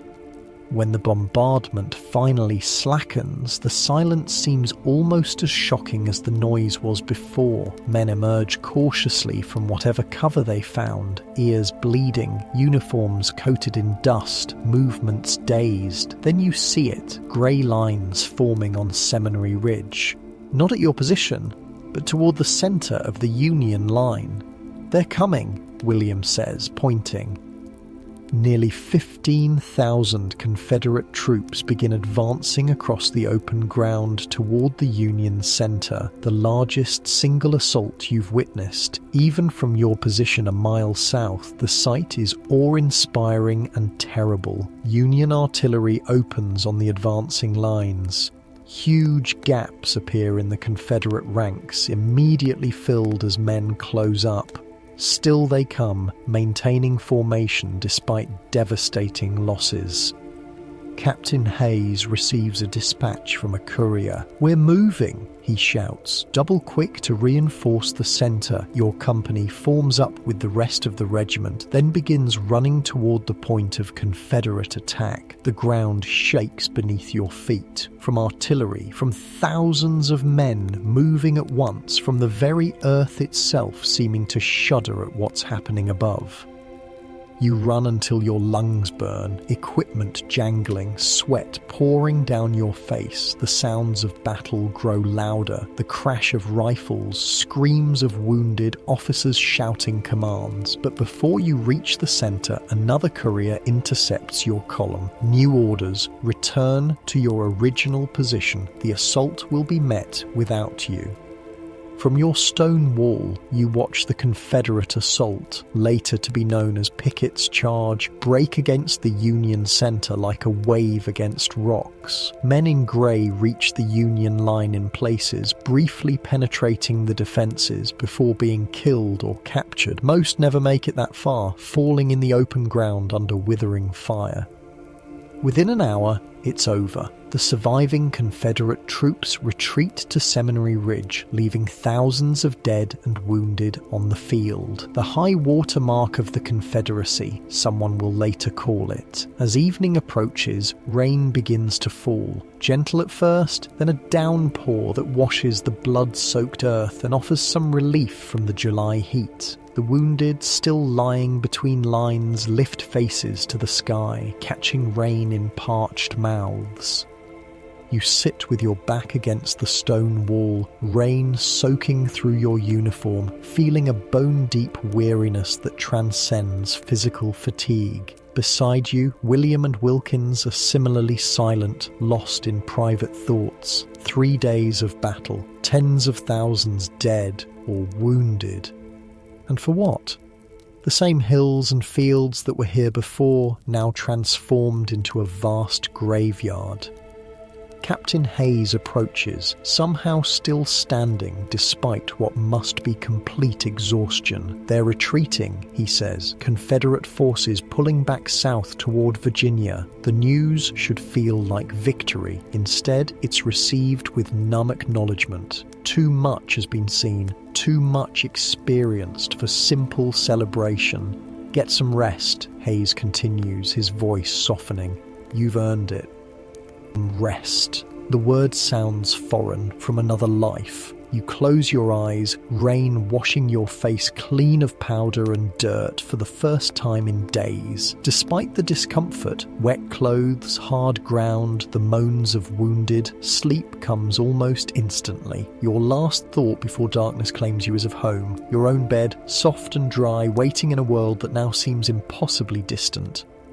But you've survived, you've held the line, and tomorrow, whatever it brings, you'll face it with William and Wilkins beside you, no longer strangers, but brothers forged in fire. The morning after Gettysburg dawns wet and grey. Rain continues to fall, turning the already churned earth to mud. You wake stiff and sore, clothes still damp, back aching from sleeping against stone, but you're alive. That simple fact feels like a miracle after what you've witnessed. The Confederate Army is indeed retreating, pulling back toward the Potomac River and the relative safety of Virginia, but they leave behind thousands of their dead and wounded men who now become the responsibility of the victorious Union forces. Your company is assigned to burial detail. It's grim work collecting bodies that have lain in the July heat for days, digging mass graves along the ridgelines, recording names when possible from letters or personal effects. The dead are beyond suffering, but the wounded still linger. Field hospitals overflow with broken men. Surgeons work without rest, faces haggard, aprons stiff with dried blood. Outside the hospital tents, limbs pile up like cordwood. Never thought I'd be grateful for rain, Wilkins says, as you pause to rest, leaning on a shovel. Keeps the smell down. He's right. Without the rain, the stench of decay would be unbearable. Even with it, you breathe shallowly, trying not to inhale too deeply. William works silently nearby, carefully arranging a Confederate soldier's body in a grave. He's been quieter than usual since the battle, introspective in a way that worries you. You all right? You ask when Wilkins moves away to help with another body. William nods, not looking up. Just thinking about the waste of it all. These men had families, farms or businesses, dreams, and now they're just... He gestures at the grave. You have no answer. The scale of death at Gettysburg defies comprehension. Nearly 50,000 casualties in 3 days, dead, wounded, or missing. Numbers so large they become abstract, meaningless, until you look at individual faces. The young boy in grey who couldn't have been more than 15. The Union sergeant found with a picture of his children still clutched in his hand. The Confederate and Union soldier discovered dead together, each having killed the other with bayonets. These are not statistics. These are men, sons, brothers, fathers. The burial detail continues for 3 days. By the end, your hands are blistered from digging, your soul numb from handling the dead. But there's no time for proper recovery. Lee's army is escaping back to Virginia, and your regiment is ordered to join the pursuit. July in Pennsylvania becomes a blur of marching through rain-soaked countryside. Roads turn to quagmires, slowing both the Confederate retreat and your pursuit. Men march with mud-caked boots that add pounds to every step. Wagons sink to their axles, requiring dozens of hands to extract them. "This ain't a pursuit," complains a veteran in your company. "It's a goddamn mud race. Nobody's winning." At night, finding dry ground to sleep becomes the primary concern. You learn to cut pine boughs for bedding, keeping your body off the sodden earth. Fires are nearly impossible to start with wet wood, so meals are cold and miserable. Yet despite the conditions, morale is surprisingly steady. Gettysburg was a victory costly, but clear. For the first time, many feel the tide of war might be turning. One evening, huddled beneath a hastily erected shelter of rubber blankets, Captain Hayes shares rumours he's heard from headquarters. Vicksburg has fallen, he tells your company. Grant captured the whole Confederate garrison. Mississippi River's under Union control now. The news brings subdued cheers. Vicksburg, combined with Gettysburg, represents the greatest Union success of the war so far. So it's almost over? Someone asks hopefully. Hayes shakes his head. Not by a long shot, but we're hitting them where it hurts now. The pursuit of Lee continues for weeks, though it becomes increasingly clear that his army will escape across the Potomac before you can bring them to battle again. The pace slackens as this reality sets in. In late July, your regiment makes camp near a small Maryland town. For the first time since Gettysburg, proper tents are erected. Supply wagons arrive with fresh rations. Men are allowed to bathe in a nearby creek, washing away weeks of accumulated grime. The pause is welcome. Your body needs recovery, not just from battle, but from the grueling pace that followed. Feet need time to heal, muscles to rest, minds to process what they've experienced. Mail arrives with the supply wagons. You receive 3 letters, saved carefully until evening when you can read them by firelight. Your mother writes of home, the wheat harvest coming in well, neighbours helping with farm work in your absence, church gatherings praying for soldiers. Reading it takes you back to your childhood kitchen, almost able to smell bread baking, hear your mother humming as she works. Your father's letter is briefer, but no less precious. He mentions a newspaper account of Gettysburg he read, wondering if you were part of it. Your mother worries constantly, he writes, but I tell her our boy is made of stern stuff. Still, take what care you can. The 3rd letter surprises you. It's from your sister Mary. She rarely writes, busy with her own children, but this letter is different. I had a dream about you, she writes. You were standing in our old fishing spot by the creek, looking just as you did before you left. I called to you, but you couldn't hear me. When I woke, I felt I needed to write, to tell you that no matter what terrible things you've seen or done, you're still our Thomas. Still the boy who taught my son to whistle and helped father with the spring planting. War changes men, they say, but it needn't take your soul if you don't let it.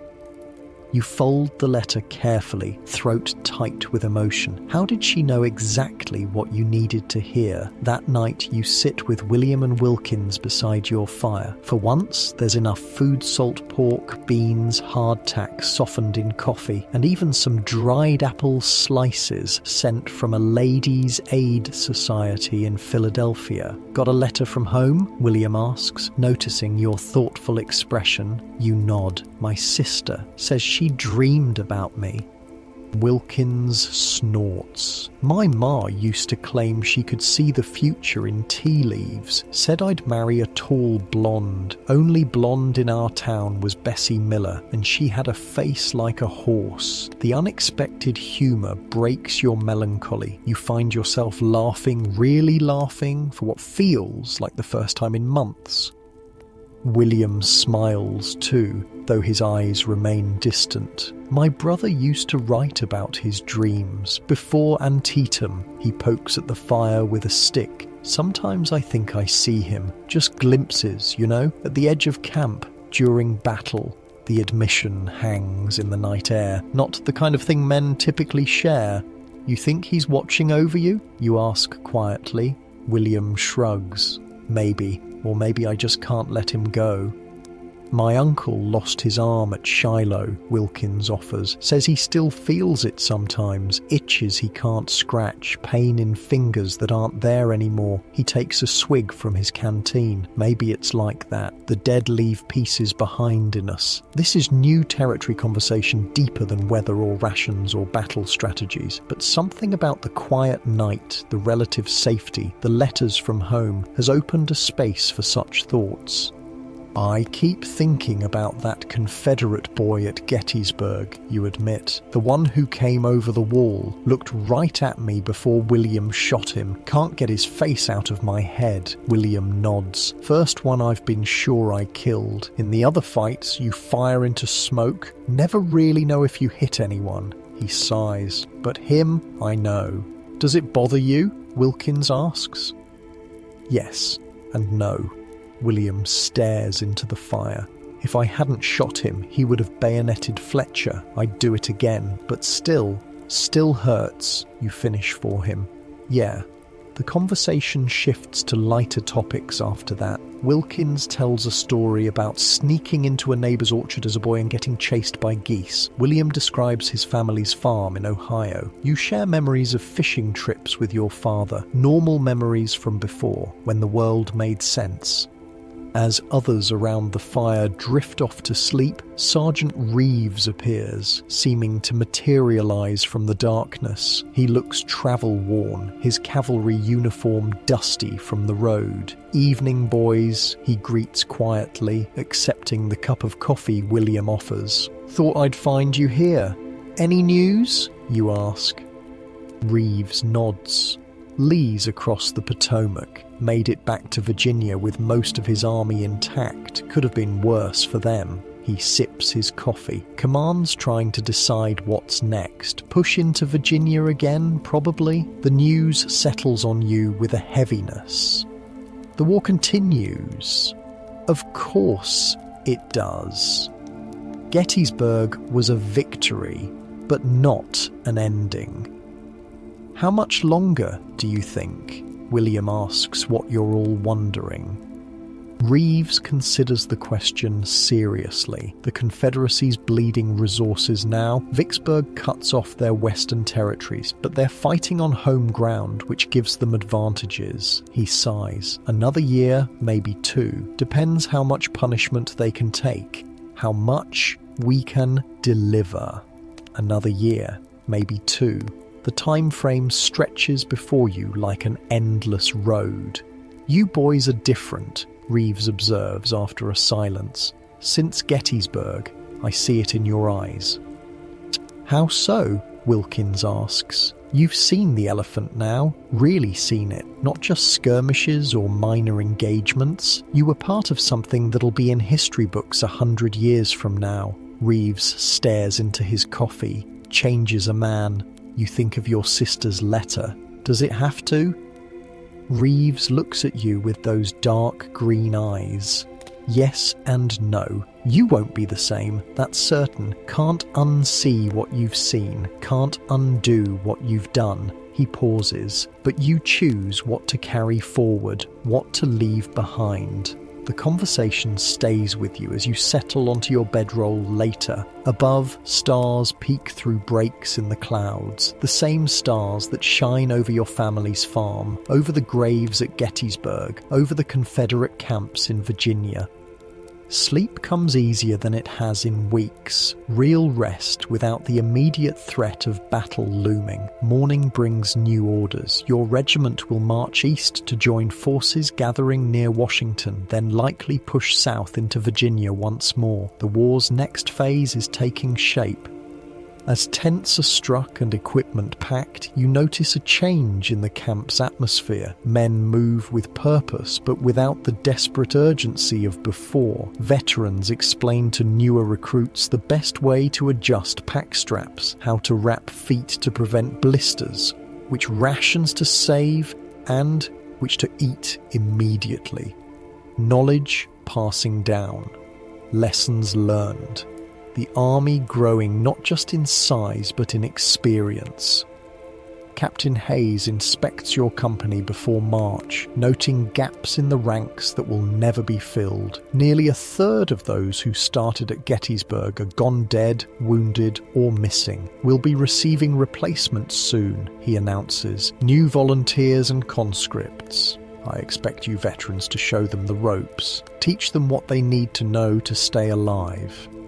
Veterans. The word catches you by surprise. When did you transition from green recruit to veteran? Somewhere between that first march and Gettysburg's bloody fields. It happened without your noticing. The march east begins under clear skies, a welcome change from weeks of rain. The countryside here is largely untouched by war farms still productive, towns intact, civilians going about daily business. You pass a field where a farmer drives a horse-drawn reaper through golden wheat. The peaceful scene seems from another world. The farmer waves as your column passes. You wave back, feeling a strange connection to this man, continuing his harvest while you march to war. That night, camped in a pleasant grove of oak trees, William shares a letter he received from his mother. She sent cookies, he says, unwrapping a cloth package. Probably half crumbs by now, but still.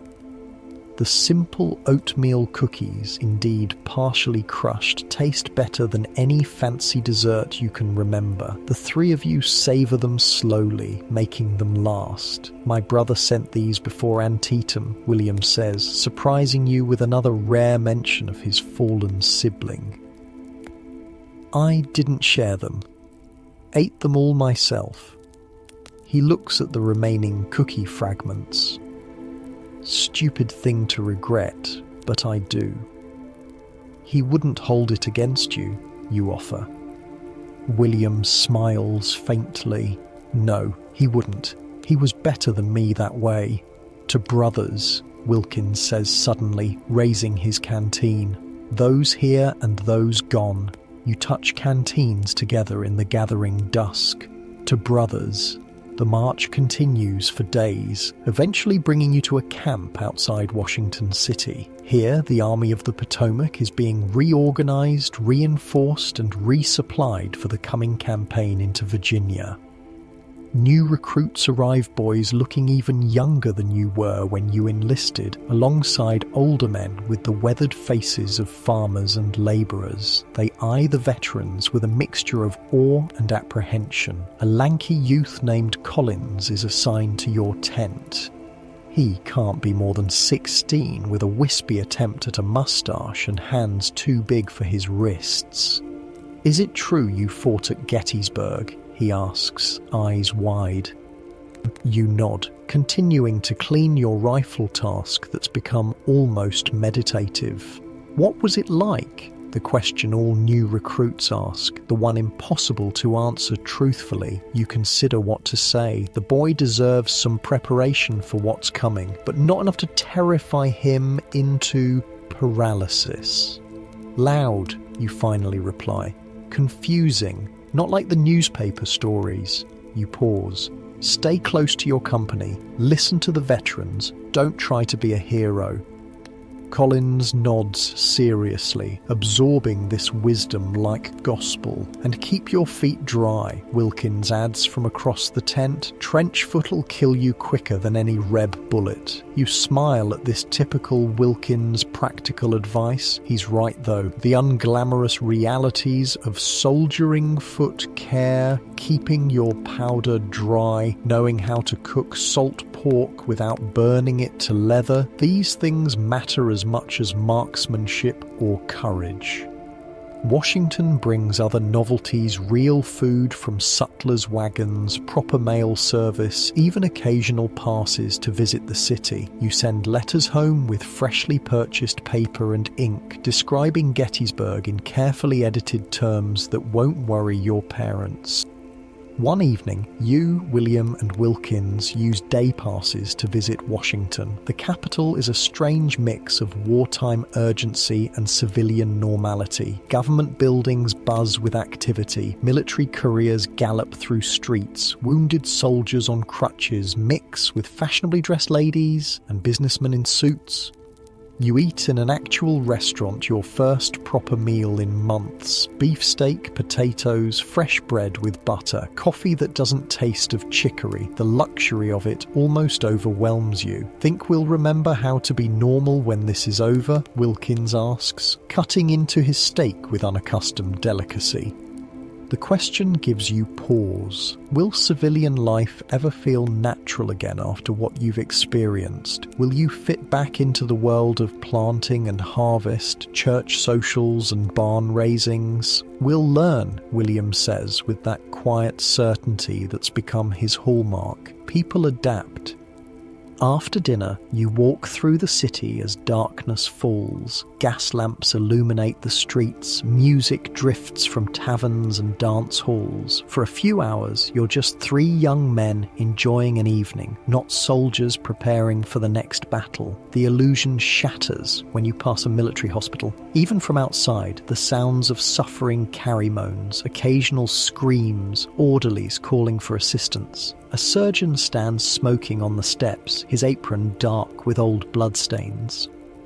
You walk past quickly, but the reminder follows. The war continues despite this brief respite. Soon enough, you'll march south again, back into Virginia's killing fields. That night, back in camp, you lie awake listening to the sounds around you. Collins breathing steadily in his bedroll, already asleep with the gift of youth. William turning occasionally, perhaps troubled by dreams, distant laughter from another tent, a sentry's footsteps.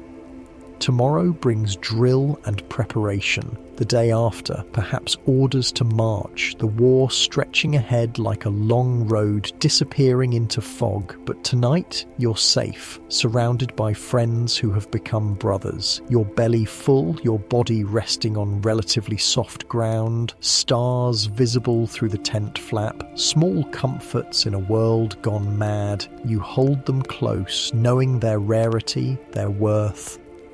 Sleep comes gently, carrying you away from war's harsh realities toward dreams of home, of fishing in the creek where your sister saw you standing, of wheat fields ripening under summer sun, of a world where peace isn't just a distant hope, but daily reality. And as consciousness fades, a thought surfaces. Whatever comes next, you'll face it with these men beside you. Together you've survived Gettysburg. The crucible has forged something unbreakable between you. Brothers, not by birth, but by something perhaps stronger choice. The choice to stand together when it would be easier to break, to find humanity in war's inhumanity, to carry each other when strength fails. This, at least, is worth holding on to. The Virginia campaign begins in early autumn. Your regiment marches south across familiar terrain, the same roads you travelled the previous year, now worn deeper by the constant passage of armies. The war has etched itself into the landscape just as it has etched itself into the men who fight it. The easy camaraderie of Washington fades with each mile. Veterans grow quieter, more focused. New recruits like Collins watch and learn, their initial enthusiasm tempered by the veterans' solemnity. They'll understand soon enough, William says, as you observe Collins joking with other new recruits. No point spoiling it for them now. The first engagement comes near a small river crossing in northern Virginia, a brief, sharp fight against Confederate cavalry trying to delay your advance. Nothing like Gettysburg's massive confrontation, but deadly enough.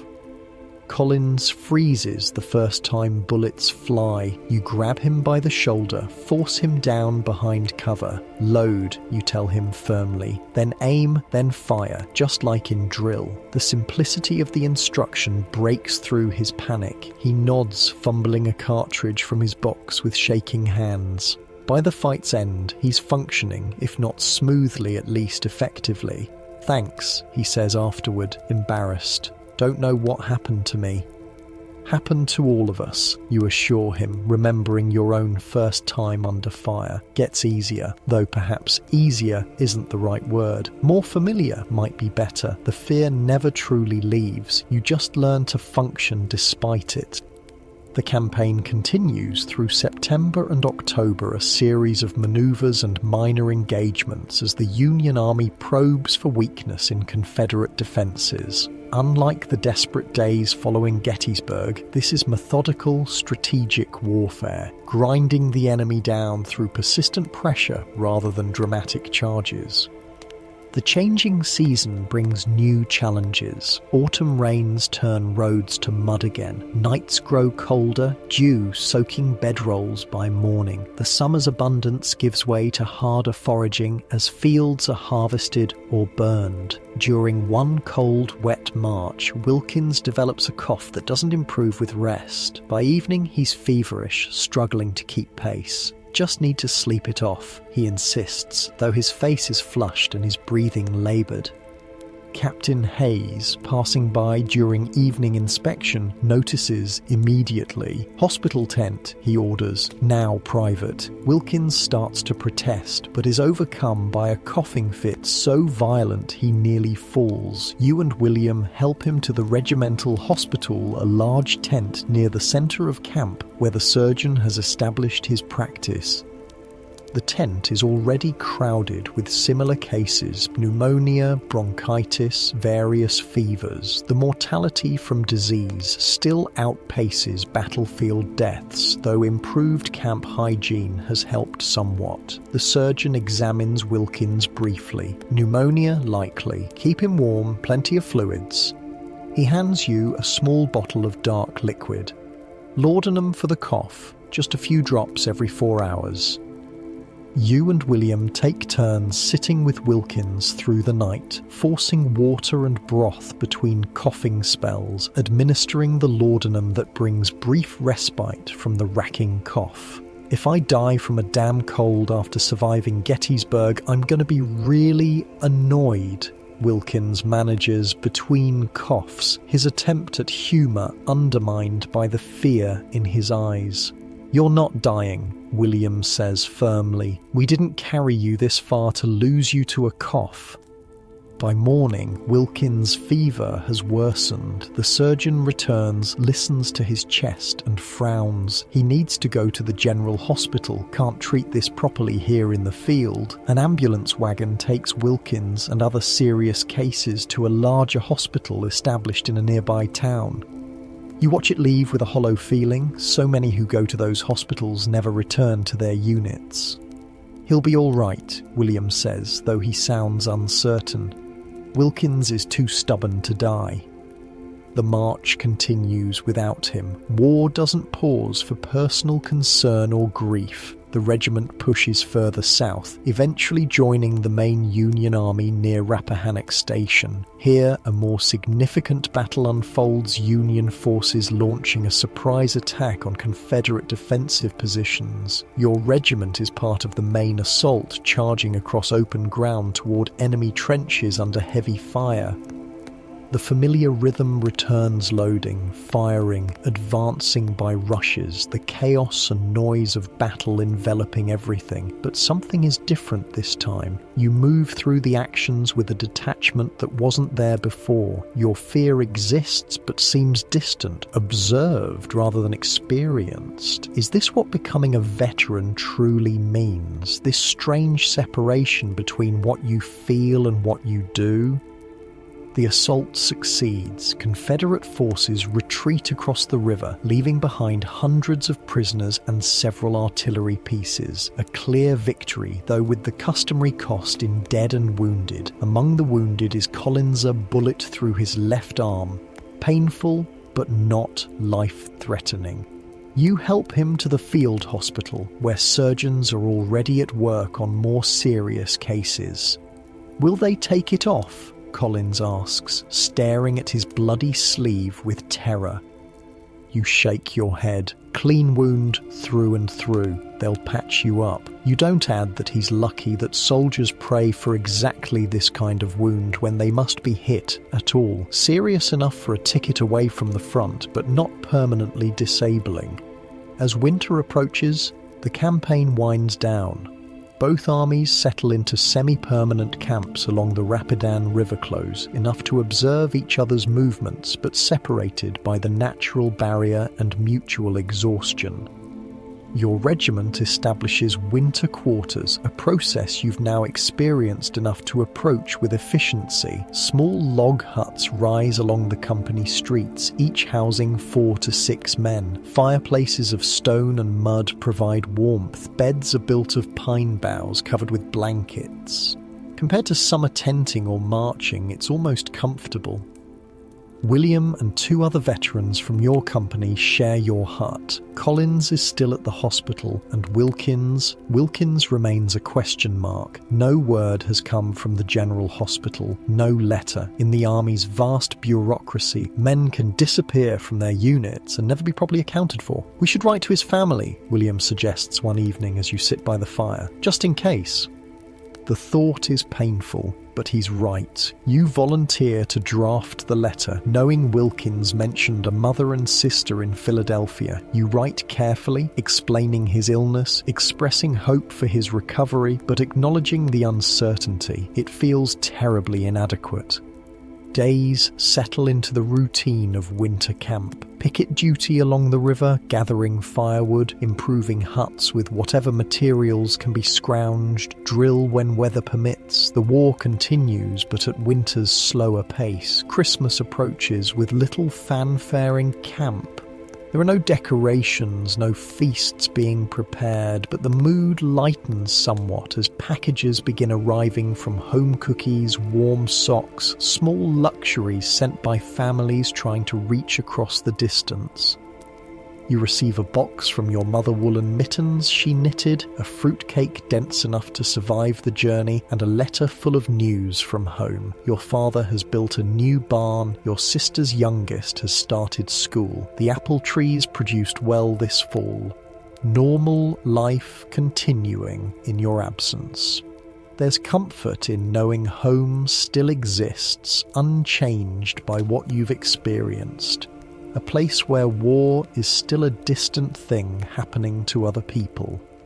On Christmas Eve, something unexpected happens. Word passes through camp that a truce has been arranged along the picket lines, not officially, but by mutual agreement of the common soldiers on both sides of the river. You're assigned picket duty that night and witness it firsthand.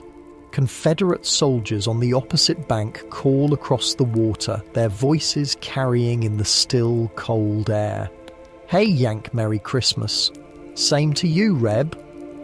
Small fires burn on both sides of the river, illuminating men who yesterday would have shot at each other without hesitation. Tonight they exchange shouted greetings, jokes, even songs. Someone on the Union side has a fiddle. A Confederate soldier produces a harmonica. They play "Home, Sweet Home" together, the music drifting across the water.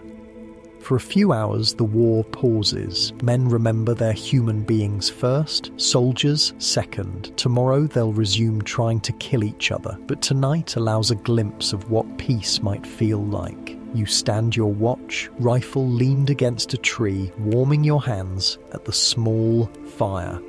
Across the river, a Confederate soldier about your age raises a cup in salute. You return the gesture with your canteen. Under different circumstances, you might have been friends. The thought is both comforting and disturbing. The new year of 1864 arrives cold and clear. With it comes unexpected news, a letter from a hospital in Washington. "Got shot of the fever," Wilkins writes in shaky handwriting. "Doctors say I'm lucky to be alive. Lung damage means no more frontline service for me. They're putting me on light duty in the Quartermaster Corps once I'm stronger, counting beans instead of bullets." Relief floods through you as you share the letter with William. Wilkins alive, if not entirely well, no longer in danger from battle, though clearly still recovering from his brush with death. Told you he was too stubborn to die, William says with a smile. You write back immediately, including news of the regiment, of Colin's wound, of the Christmas truce along the Rapidan. Normal things that now seem precious because they can be shared. Winter deepens. Snow blankets the camps on both sides of the river, creating a strange beauty that temporarily masks war's ugliness. In these quieter days, you find yourself reflecting more on how you've changed since that first march nearly a year ago. The naive farm boy is gone, replaced by someone harder to define. Not just a soldier, though you've become proficient at war's grim tasks, but something more complex. You've seen humanity at its worst and its best, sometimes in the same moment. You've learned what you can endure, what you can do when necessary. These thoughts arise during long night watches or quiet evenings by the hut's fire. William seems to understand without you having to articulate it. He's walking the same path, carrying similar burdens, asking himself the same questions. Sometimes I wonder if we'll fit back home when this is over, you admit one night. William stokes the fire thoughtfully. We'll be different, he acknowledges, but home will be waiting. We'll find our way. His quiet certainty remains a cornerstone of your friendship. While Wilkins brought humour and energy to your trio, William has always provided this steady centre, this unshakable belief that there's purpose even in suffering. February brings news that changes the war's direction. President Lincoln has appointed General Grant as commander of all Union armies. The hero of Vicksburg will now direct the entire Northern war effort. The impact is felt even in winter quarters. More supplies arrive, training intensifies, everyone senses a new purpose, a gathering momentum. Grant doesn't believe in dancing around, says Captain Hayes during a company briefing. When spring comes, we hit them with everything we have, everywhere at once. No more retreating after a battle. We keep pushing until it's over. The prospect of such relentless warfare brings mixed emotions. Hope that the end might finally be in sight, dread at what achieving that end will cost. Spring arrives early in Virginia. By March, the first green appears along the riverbanks. Birds return, filling morning air with song that seems incongruous against the backdrop of armed camps. With spring comes the offensive everyone has anticipated. Grant moves the Army of the Potomac across the Rapidan in early May, pushing into an area of second-growth forest and tangled underbrush known locally as the Wilderness. The Battle of the Wilderness unfolds unlike any you've experienced. Fighting in dense woods means limited visibility, confused movements, danger of friendly fire. The worst horror comes when artillery shells ignite the dry underbrush. Fires spread rapidly, trapping wounded men who cannot move. Their screams haunt those who hear them. Your regiment is in the thick of it, advancing, retreating, holding ground, sometimes fighting Confederate troops you can barely see through the smoke and vegetation. At one point you find yourself separated from your company, temporarily lost in the chaotic battlefield. Disoriented, you pick a direction and move carefully, listening for familiar voices. Instead, you stumble upon a clearing where a Confederate soldier sits propped against a tree, badly wounded.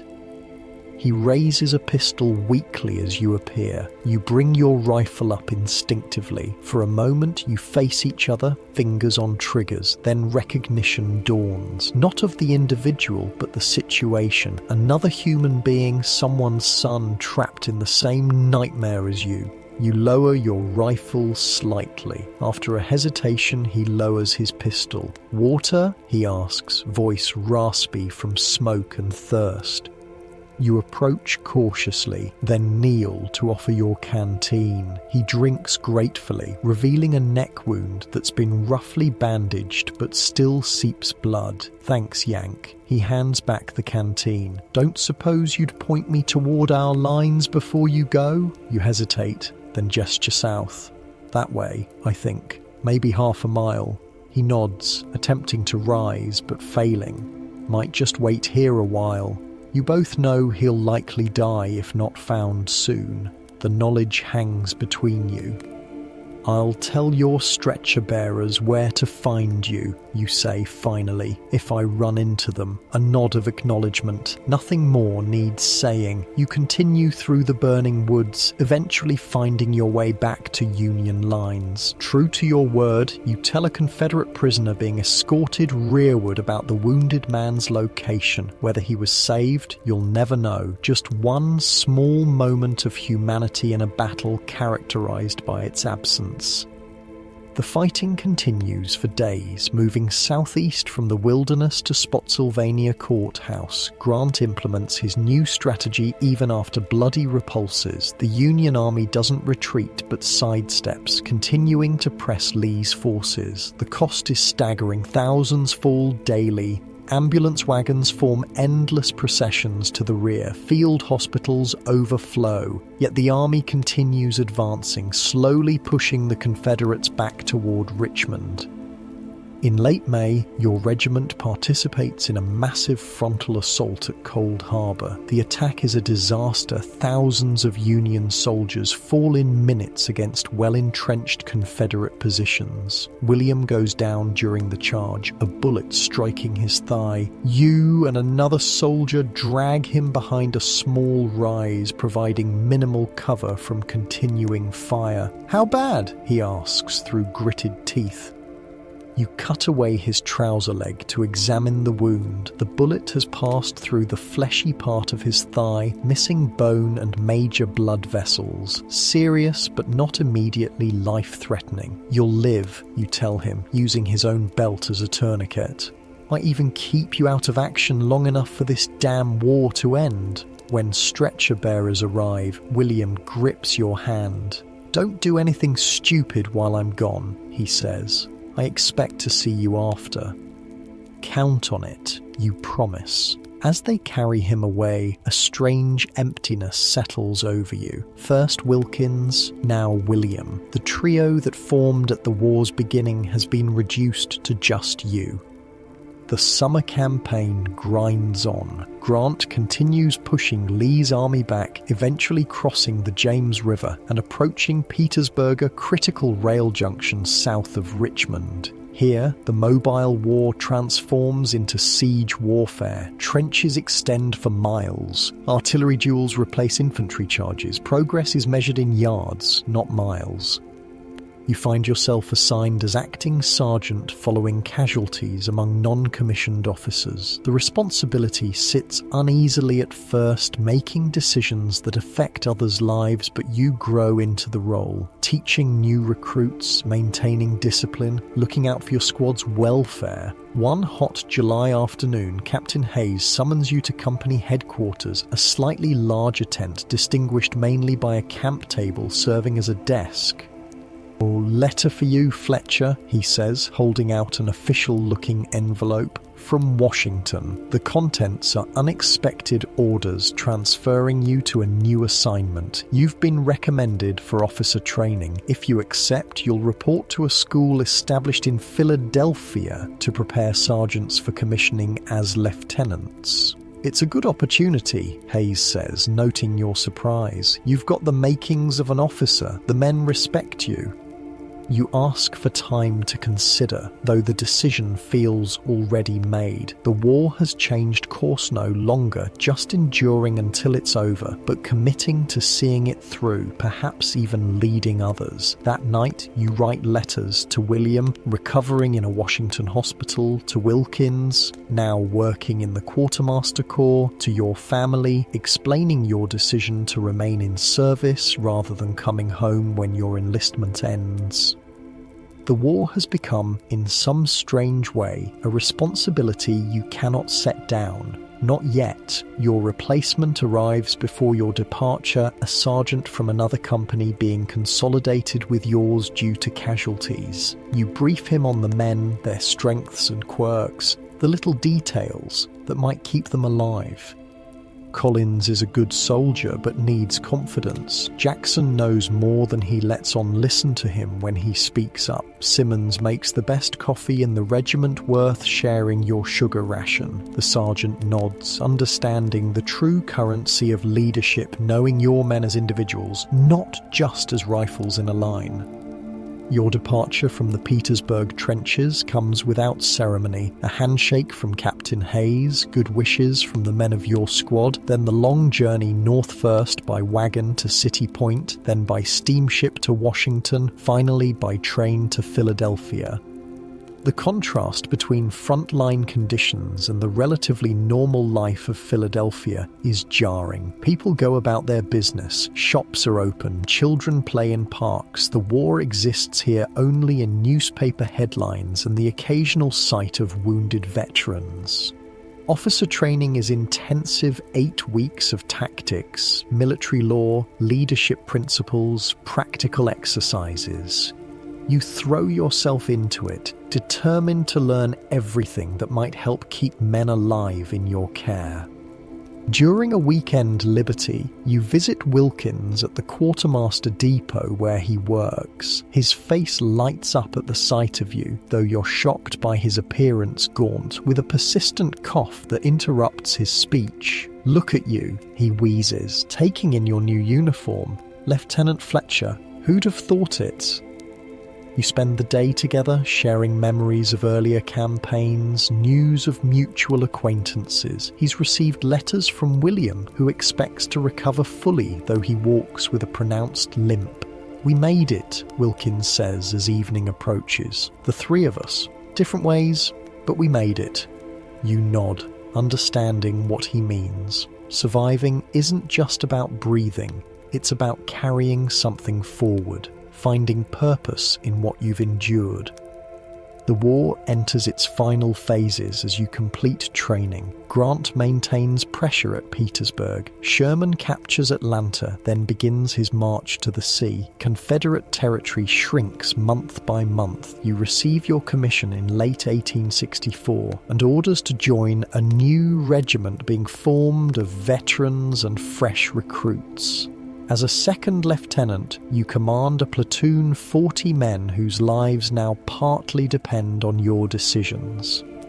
The responsibility weighs heavily, but you find you're prepared for it. All you've experienced from those first terrified moments at your first battle through Gettysburg's crucible to Petersburg's grinding siege has built toward this. Winter passes in training and preparation.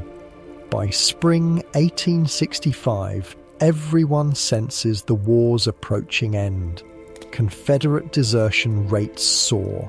Supplies dwindle in Southern Territory. The vice tightens. In April, news arrives that sends waves of disbelief and then jubilation through Union camps. Petersburg's defenses have broken. Richmond has fallen. Lee's army is retreating west, pursued by Grant. Your regiment prepares to join the final push, but before you can move out, even more momentous news arrives. Lee has surrendered at Appomattox Courthouse. The Army of Northern Virginia, the Confederacy's most formidable force, exists no more. The war is effectively over. The celebrations that follow are strangely subdued. Joy, yes, but mixed with exhaustion, with grief for those who didn't live to see this day, with uncertainty about what comes next. For you, the path is clearer than for some. The army will need officers during Reconstruction and occupation. Your commission offers stability, purpose, a way to help heal what war has broken.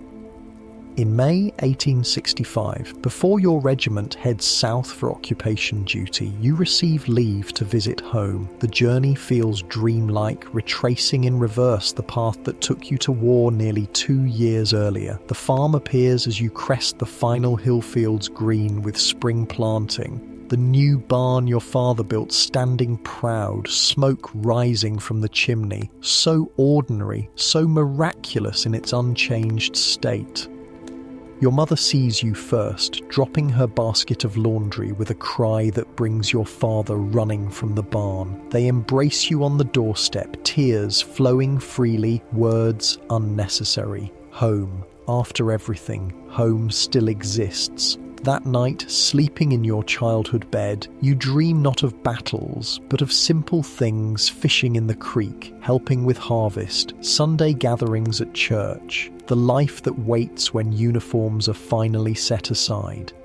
And it will wait, you realise. However changed you are, however long the path back to full civilian life might be, home remains a constant in a world transformed by war. Years later, long after Appomattox, you'll gather with William and Wilkins on the anniversary of Gettysburg. Older men by then, with families, with established lives. Wilkins still bearing the cough from that long-ago pneumonia. William walking with his slight limp. You with grey beginning to streak your hair. You'll stand together on that ridge where you once fought, now peaceful beneath summer sun. The stone wall still there, though the dead are long since buried, the battlefield transformed into a place of remembrance. Did you ever think we'd be here? Wilkins will ask. I mean, after. Looking back instead of wondering if we'd see tomorrow. William did, you'll answer with a smile. He always knew we'd make it. And William, still the quiet centre of your trio, will simply nod. Not how we'd make it, he'll clarify. Just that we would. Together. Together. Through war's crucible and peace's healing, through all that came before and all that follows. As you lie in your comfortable bed now, so far removed from hardtack and mud and the terror of battle, remember this: the human capacity for endurance is nearly limitless. We survive, we carry forward, we find our way back to peace. Sleep now, knowing that whatever hardships life brings, morning always comes again, just as it did for those long-ago soldiers who somehow found their way home from war's darkest places, carrying with them memories of both horror and grace, of suffering and brotherhood. Rest easy, you're safe, the battles are long since over, the wounds long since healed. Sleep.